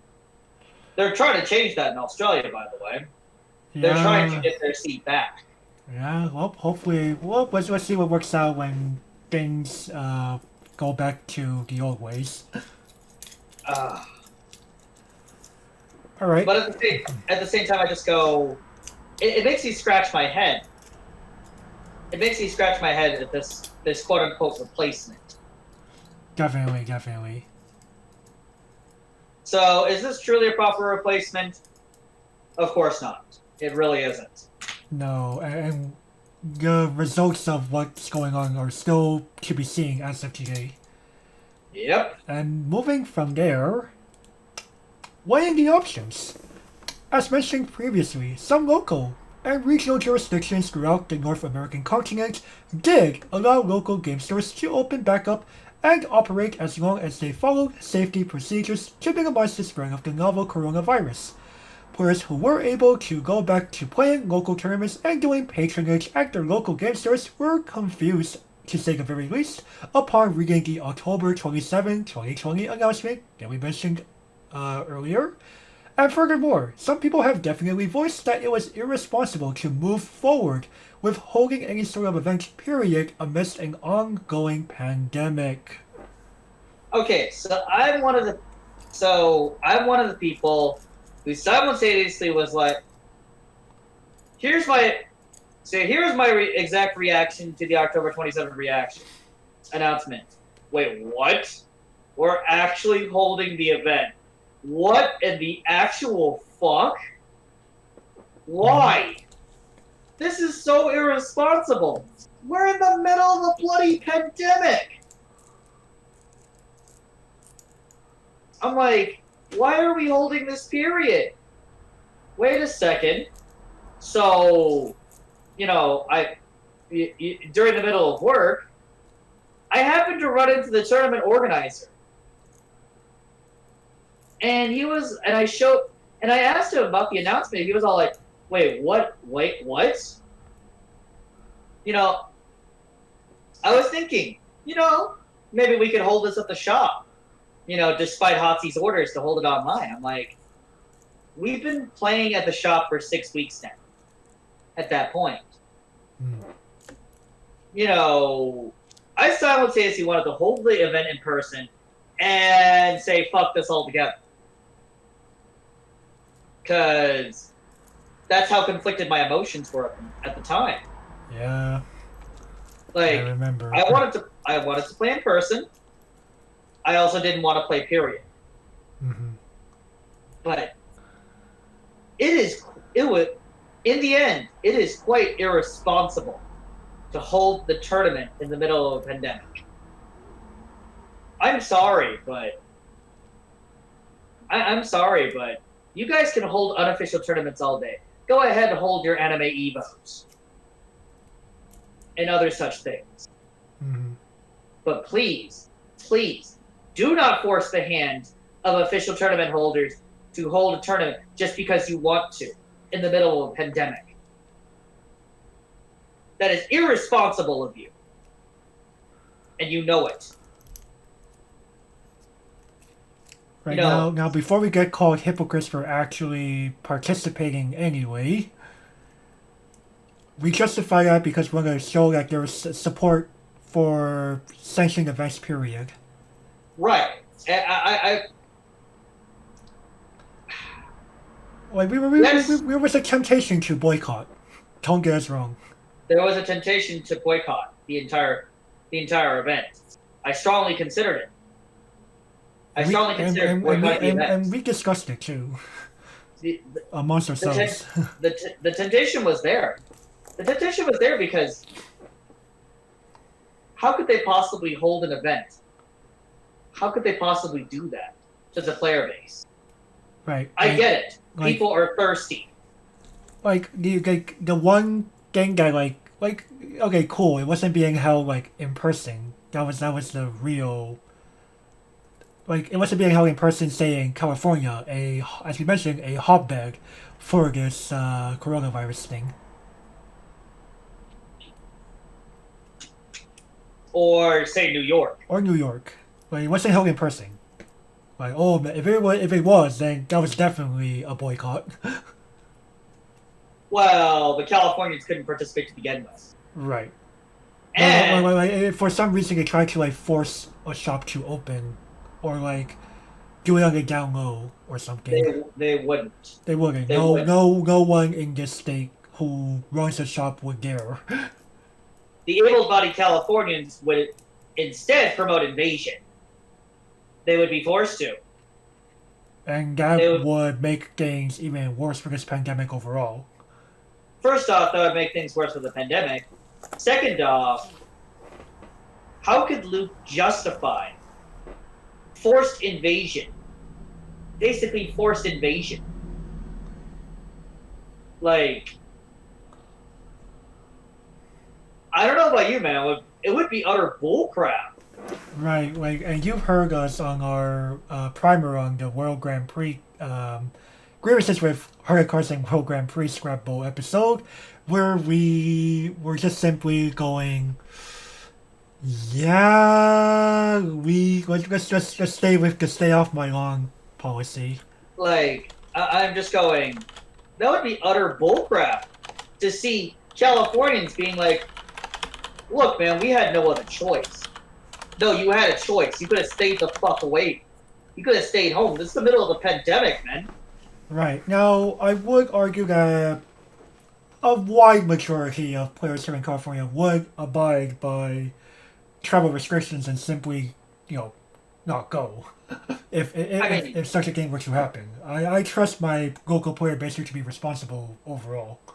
Thank God Thank God most states have the quarantine restriction. Right. Thus, pretty much making travel prohibitively very expensive. Right, because you're forced to spend an extra 2 weeks worth of lodgings. Which, to a lot of Weiss Schwarz players, is prohibitive. Right, like you only do this because your work is paying you to do that. Like, I doubt even someone like Connie could justify the cost. Mm-hmm. Someone who does travel to other, someone who does not follow the stay off my lawn restriction. Mm-hmm. Who does not respect that. But for those, I'm surprised Luke didn't open up the option of, if your jurisdiction allows it, if your state, city, local province, whatever, allows it. A hybrid format could have been acceptable. Let those who can open physically participate physically. Right, but I guess it was a whole. I'm pretty sure maybe it was like Bushido Japan who was like, no, all players must play the same way or something. I mean, Japan pretty much forced everybody to play physically. Right, but I was saying more of when the idea of a circuit was brought to Japan, it was probably it might have been a matter of only those local jurisdictions or everyone's forced to play online. Which Luke thought would be grossly unfair. Right, like heaven forbid that only a handful of jurisdictions get to play in a circuit this year. Versus, and I'm pretty sure, and on top of that, I'm pretty sure if that happened, more players would be pissed off. By far. Like, oh, how come only Nevada's one of the only guys could get to a fucking regional? Because we're one of the few. Because we're one of the few states that's actually somewhat responsible. Not really. I'll tell you this much. Not really. The only reason we opened up is because we needed money. Yeah, Nevada was experiencing a bit of a big financial dip with the loss of tourism. Approximately 1 in every 3 people is unemployed here in the state of Nevada. Yeah, approximately 1 in every 3rd. That's a big one, people. Like, I think nationwide is somewhere closer to like 15% or something like that. It's closer to around 15%, yes. Yeah. But state of Nevada, approximately 1/3. And there's a lot. And if I remember correctly, your governor was pretty pro-Trump Republican. I believe Sisolak is a Democrat. Oh. But at the same time... Maybe I was thinking about Las Vegas' mayor. Yeah. Yes, Mayor... Yep, definitely. Or... Hell, isn't Newsom? Yeah, Newsom's a Democrat, right? Correct. Okay. I was about to say, I think he's the nephew of Pelosi. I do not recall that familial relation. But well, regardless, Governor Newsom,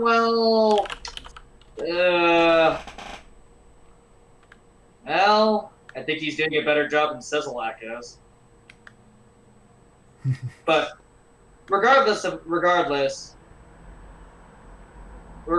only reason why Nevada has opened up is because we need the money. And several states who did open up were honestly feeling a similar way. They were doing it because, we're definitely doing better in containing this thing. No, you can just kind of fabricate some numbers around it and make things look okay. Like, in fact, if anyone has been following about how Trump has been dealing with this thing nationwide, he has gone on record saying, well, if there are no new cases, if we don't report, there will be no new cases kind of thing. Or, he purposely did it just to make himself look less bad in the global scale. Like, it's been clear that President Trump has been more about looking good in terms of how he's tackling it than actually tackling it. If that makes sense. We've only administered 2 million vaccines. After he's been de-elected. No, there's actually a little article somewhere that details about how multiple White House insiders have heard Mr. Trump himself say things like, now Biden's going to take the credit for the vaccine because you guys were late on delivering it. I mean, and there's also a lot of people, healthcare workers, that are hesitant to get the vaccine. Like, when our healthcare workers are scared of getting the vaccine, that's reason to be a bit afraid. Don't you think, man? A little bit. Well, we'll see where this all ends up. I thought they were kind of mandated to get it, though? Not necessarily. It depends on their place of employment. Like, there's rumors that employers can mandate that you get the vaccine. Right. But regardless, not everyone's going to get vaccinated. Right. Well, if anything, there's like a little threshold we just simply need to meet when it comes to getting herd immunity. I think it's something like 85% or something for this specific virus now. So we are taking into account of who's already been infected and who does indeed gets vaccinated instead. Or heck, if you already somehow produce antibodies for this coronavirus because of some yet to be fully explained system. But regardless, back to weighing the options. Look, Luke had very limited options. I'll come to his defense here. Right. He was it was hell in a handbasket for him because, look, either he could cancel the circuit entirely, potentially pissing off many people, or he could do the online. He could try to do the physical variant. With only a small number of states having the ability to do so. That's probably the worst option. Right, because then it's like, okay, so the fate of World Grand Prix is in the hands of, like, very few. Or the option of, hey, whoever has access to the internet, and you got a webcam or a setup that functions like a webcam, here you go. Options A, B, or C. Right. His options were very limited. Mm-hmm. He could try the hybrid system. If we had to guess. I mean, again, we're not saying that this is deterministically his options. We just suspect they are. Right. And we We're wouldn't just be surprised if these were. this is pure speculation here. Right. This is speculation. There's also option D, the hybrid system. Right. Now, of course, as we mentioned earlier, hybrid systems probably don't fall with Bushiroad Corporate because that means that some players are playing on uneven territory. Honestly, like I'm just gonna say this right now. My preferred option would be option A, not holding the event altogether. Yes, it would piss people off, but We actually face reality, people. it would even piss me off a little bit in the beginning. But overall, You'll accept it for what it is. I'd be like, well, he's doing the responsible thing at least. Mm-hmm. And we definitely praise responsibility here. Like, if there's anything that we need in a situation, it's people who could lead and be responsible. Right. Now, obviously, would I have liked it? No. But it's probably the option that I would probably pick overall. What about you, man? Yeah, like I would lean between. I guess I could definitely lean towards option A, if only because we as a region, as a continent, we're simply not ready to embrace doing this again. Now, what I will say is the option that we did ultimately take, the online option, which you designated as being C, I think if it was going to be for anything, I think it worked out as a very nice experiment. Now, option C. Maybe not necessarily call it a World Grand Prix proper, but I just call it like a different circuit. Like just simply say this is a sanctioned, like don't even call it a World Grand Prix. Just maybe like make it announcement. Instead of holding a World Grand Prix this year due to the global pandemic, we have decided that we will be holding a remote fight circuit tournament, or a remote fight circuit. It doesn't hold the same weight as a World Grand Prix, and you know it. It doesn't, but it's just to, at least showcase the reality instead of trying to sugarcoat it with the name, right? I think the name is part of the appeal, dude. Alright. I think you might disagree with me on that one, but Like, I'm pretty sure a lot of people players can know by the time the announcement rolled around that it was not going to be a true World Grand Prix of any sort. No. I think which is why I felt like it didn't need the name to begin with. I think the majority of players recognized that it wasn't going to be a true World Grand Prix. Right. But you could tell by the fact that on the announcement they just simply slapped the World Grand Prix Japan Championship logo there instead of coming up with their own. Or even the name. Right. Like, it would look a little more legit if it was like a different logo, Though I will give some feedback on option C. Here. If you're going to do option C, make it the same length as the physical variant at least. Give people some time to relax between the online regionals. If you're Right. going to multiple. Give us the time to prepare. Make it the same format as the physical variant as well. Try and replicate the physical variant as much as possible. Right, we'll go more into that when we talk about what we can take away from this. Yeah, that is true. So, in terms of weighing options, Luke didn't have that many. And you know what? Like, C was probably like the best compromise solution he came up with. Though we on Dog Card Reviews would have preferred option A. Right, and again, before anyone calls us hypocrites, we participated to show that we still support sanctioned events. And to show that we can still duel. Right. To show that we still have dueling muscle. If our scrimmage series did not prove that.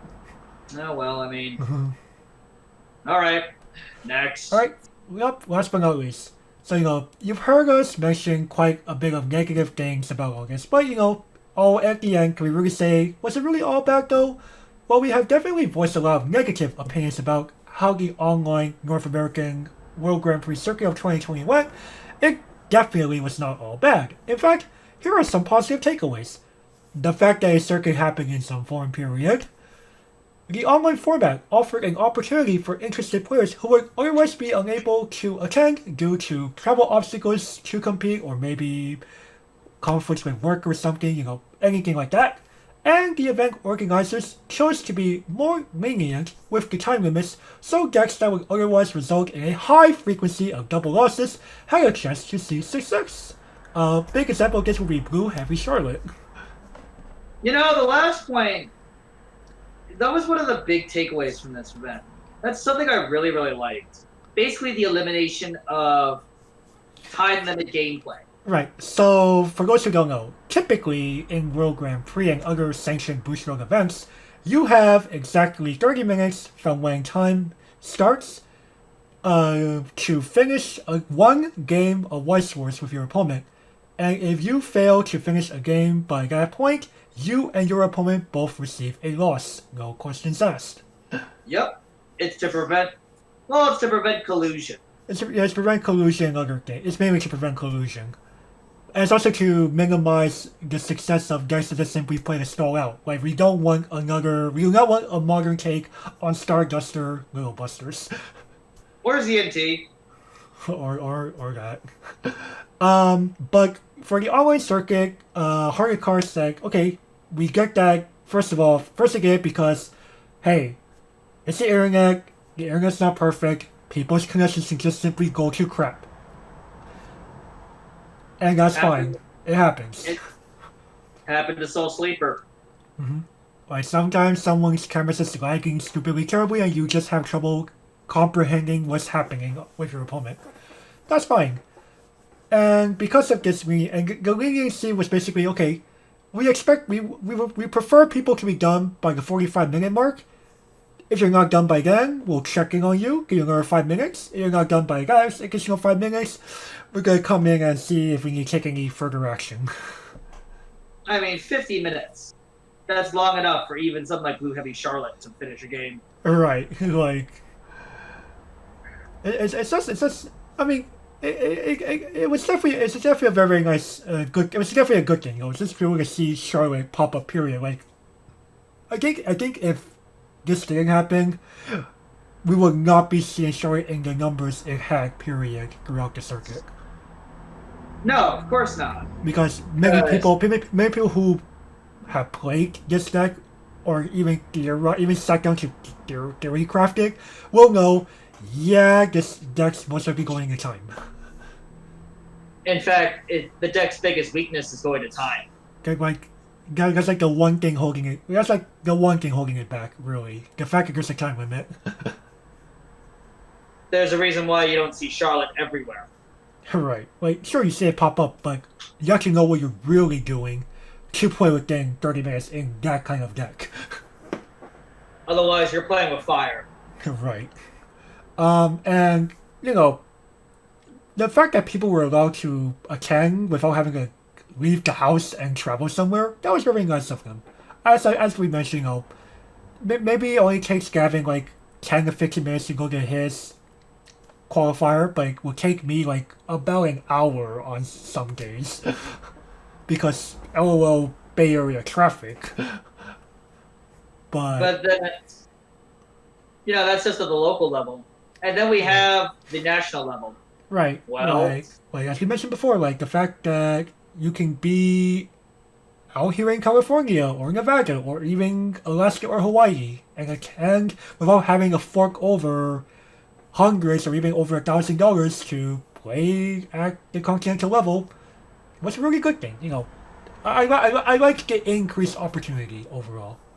I do. I do as well. I just wish it was more accommodating towards those of us. Right. The time zone was the biggest obstacle in doing this, but one could argue it was one could argue overall it was probably the lesser of two evils.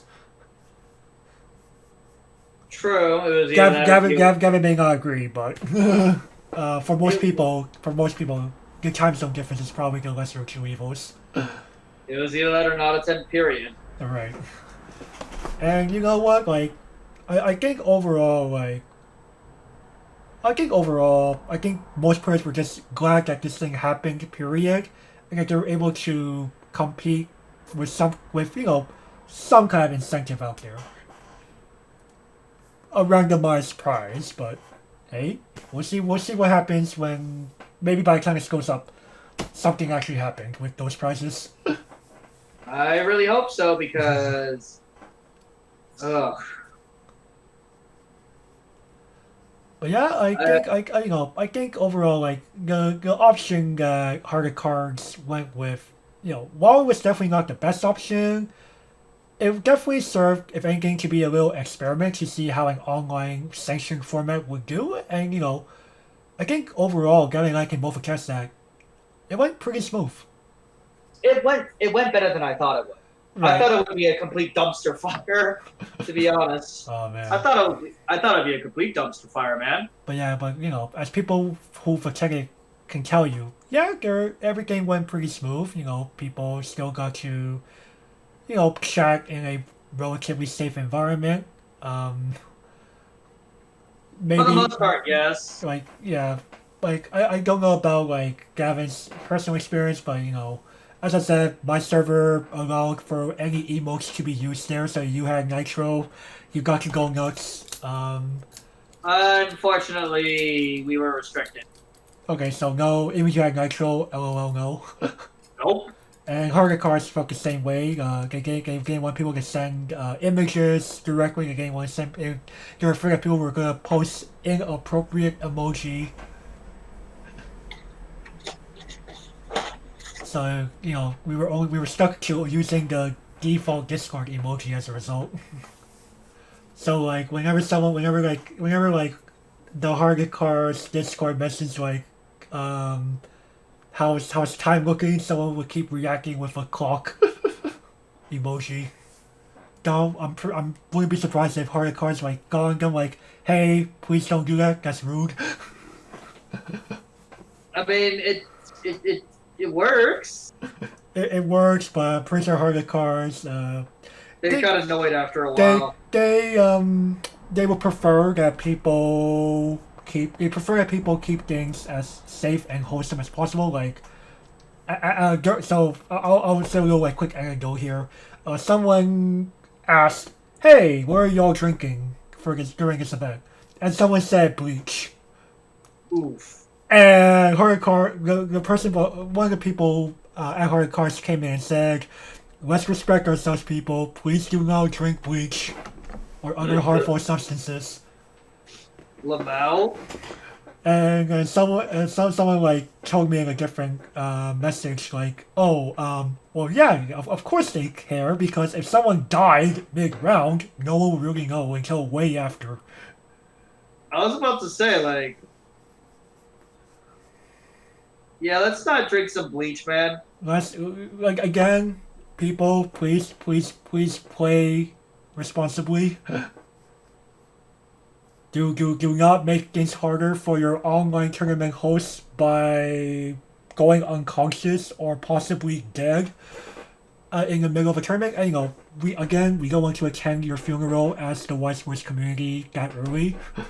We much prefer it was several decades down the line at the very least. Please aim to live to an age of 80 or something.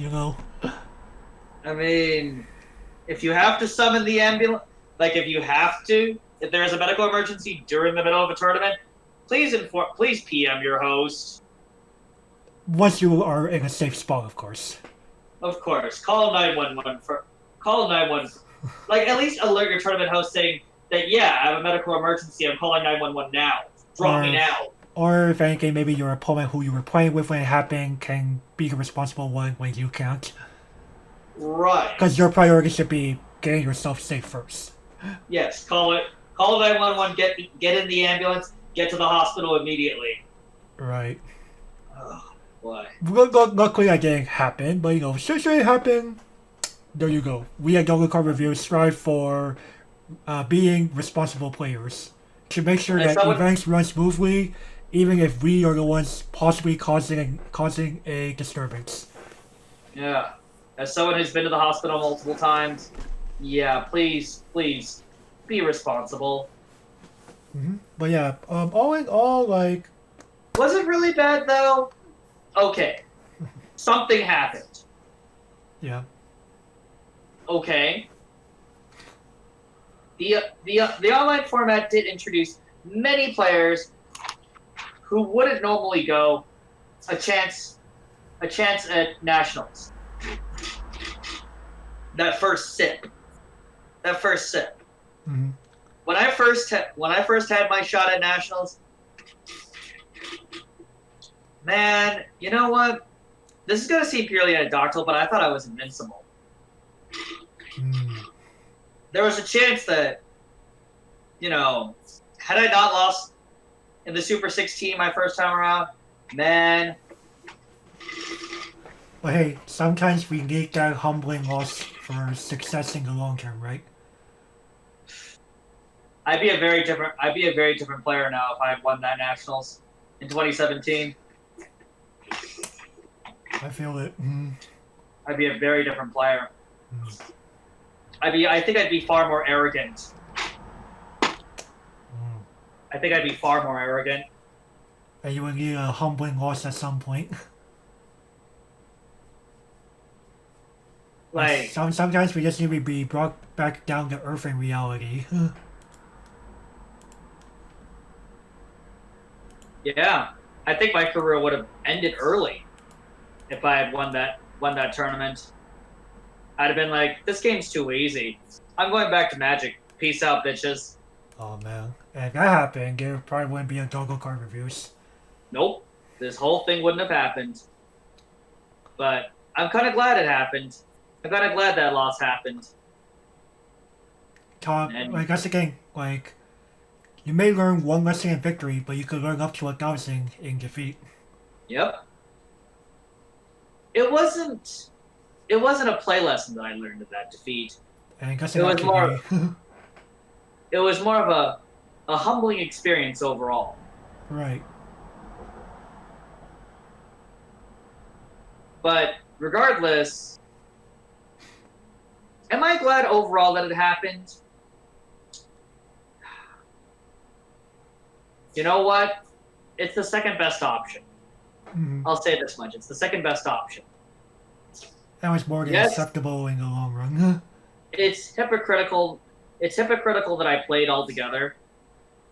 I'll admit that. In fact, I'm kind of kicking myself that I played in general. I should have stuck by my guns and boycotted the damn thing, but I would prefer... I have no regrets. I should say this. I have no regrets about World Grand Prix this year. And I vowed to come back even stronger during the 2021 World Grand Prix. For sure. Yeah, my feelings are as similar as Gavin here. I'm definitely glad this whole thing happened. It was definitely nice to, maybe alert against this. I think, Gavin, you might agree with me on this one, where when you're online, you just probably feel more willing to open up to others than if you were in person. Especially if you're not extroverted by nature. I disagree, actually. I disagree. Oh. I was willing to open up to people, even in the physical variant. Right. But I'm saying, like, you and I would argue that most people in the Western community are definitely closer to being introverts than extroverts, right? Yes, I would agree. They're definitely more introverted by nature than extroverted. Right. So when you're online, they might feel more willing to, just chat up with the players in between rounds. Oh yeah. Like, we definitely had a few nice conversations going, before the whole person, brought up the bleach thing, when we're, people just, sharing about, you're sharing what they had for breakfast, what they had for lunch. Icebreakers. Yeah, there was, a lot of nice icebreakers happening.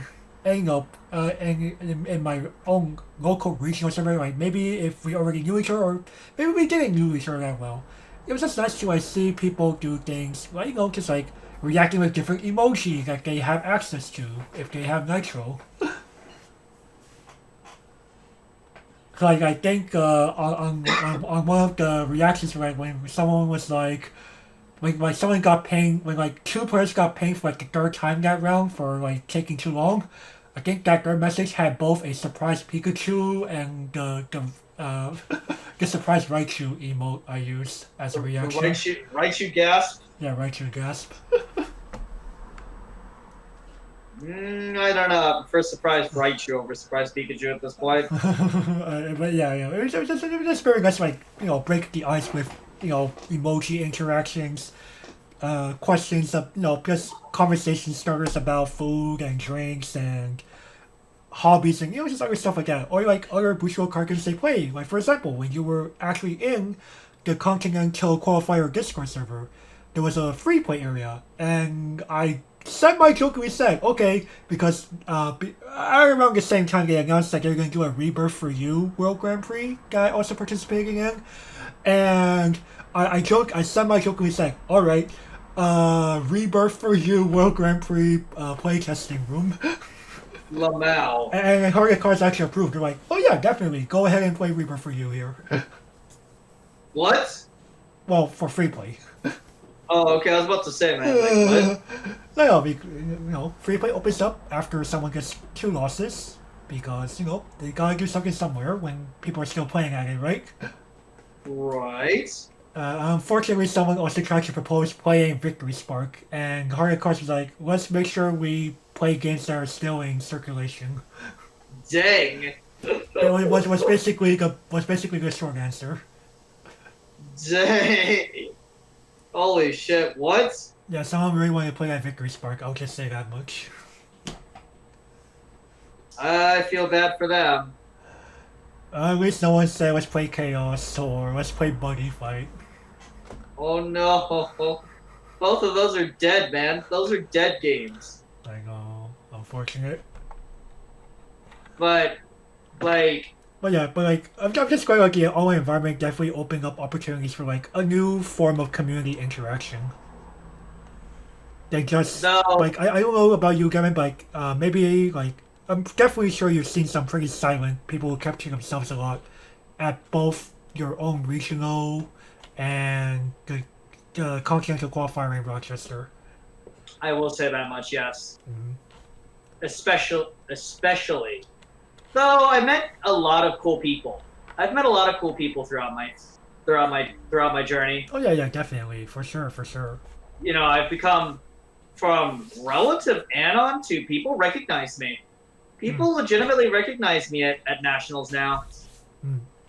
They know me as a fierce competitor. They're like, oh, the guy in the suit? Yeah, he's pretty good. Don't underestimate him. People know me more as a freaking ship poster that dabbles in cosplay of idol characters. No, people still know you as a ship poster? Are you kidding me, man? Oh well, people still know you as a ship poster. Remember, who the fuck brought that grand ship poster face emote into one of the servers? Oh god. Oh god. Oh no. Holy shit. Oh. Who have I partnered up with? But hey, maybe now with what I've done recently, maybe there'll be a slightly different opinion. Right, and it's one of those things where I just go, yes, I have grievances. I've stated them for the past two and a half hours. But you know what? All right, Luke, what's next? Yeah, like we're definitely looking forward to see what can happen. Like I wouldn't be surprised if like a key takeaway from all this is, like I said, a hybrid format. What hybrid format could they possibly do, though? Like Option B? No, like I said, it could be the whole if and when we get the second West Coast qualifier, the winner of that plays the winner of the East Coast one via remote. Yeah, that's true. That's true. But Because heaven forbid we just make a separate venue for like the top X players of each to play off at a final qualifier. That just sounds like doing too much. I just want to go back to the physical variant, man. I just really want to go back to physical. Screw the digital. Gavin misses being able to actually see the body language of opponents. Oh, I can't wait. I can't wait, but Or do I see expressions on people? oh, I can't wait to see the salt. I can't wait to see the salt. Oh man, the salt. I can't. I mean, come on, man. You see a lot of salt in the physical variant. You'll see a lot of salt in the physical variant. Okay, maybe it's because my region's different than yours.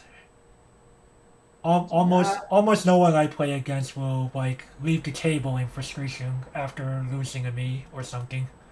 Oh no! It's not. It's not because of me. They're seeing the salt. It's Soul Sleeper. Oh, you mean that kind of salt? Well, again, I'm pretty sure if like players in my own region play against him and lost, they'll just be like, "Oh, okay, neat."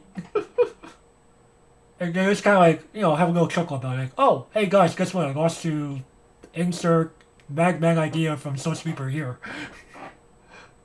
Like, for us, it'd be a story to tell. Over, oh man, fuck losing to like a big piece of wood. I mean,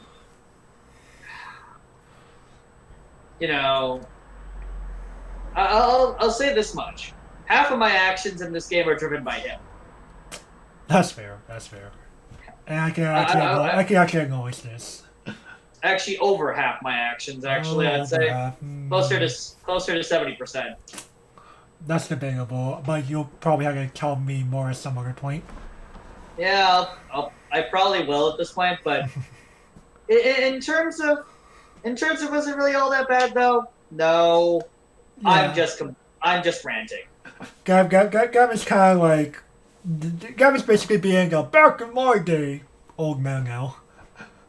Oh man, what does this world become where I get to say back in my day?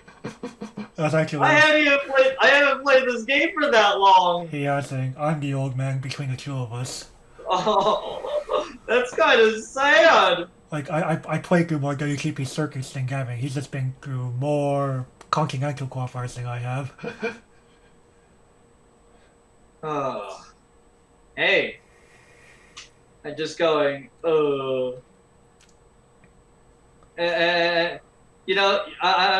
like, I'm just like that dazed out guy in the pool, just going, where has my Weiss Schwarz youth gone? Oh man, is it gone? Are you really having a Rip Van Winkle moment? I think so, man. Oh no. Oh god. I just feel like are we like am I going through a renaissance? Hey, you know what they say? The digital age is meant to be like one of the quickest evolving ages. But realistically, I'm satisfied. Mm-hmm.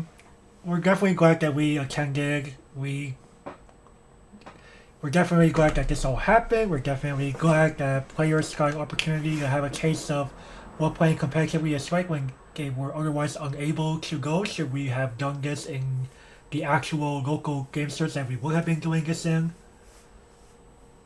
And hey, it was definitely nice to run into both new and old faces alike during this whole, well, the period of a month or so.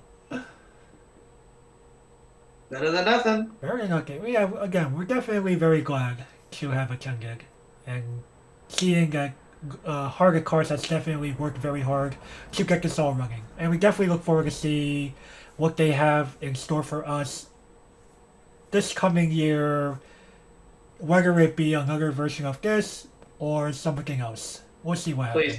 Please don't be another version of this. Well, we'll see what happens, Gavin. We'll see what happens. Alright, any other final words before we close it off? Not really. No? Alright. Well, with that, everyone, we thank you all for tuning in and watching this 9th episode of the Scrap Bowl. If you like what you saw, be sure to go ahead and give it a thumbs up, leave a comment, share the video out to your friends, and subscribe if you haven't already, because all of these. Help the YouTube algorithm out. And with that out of the way, we will see you all next time. Bye bye. See ya.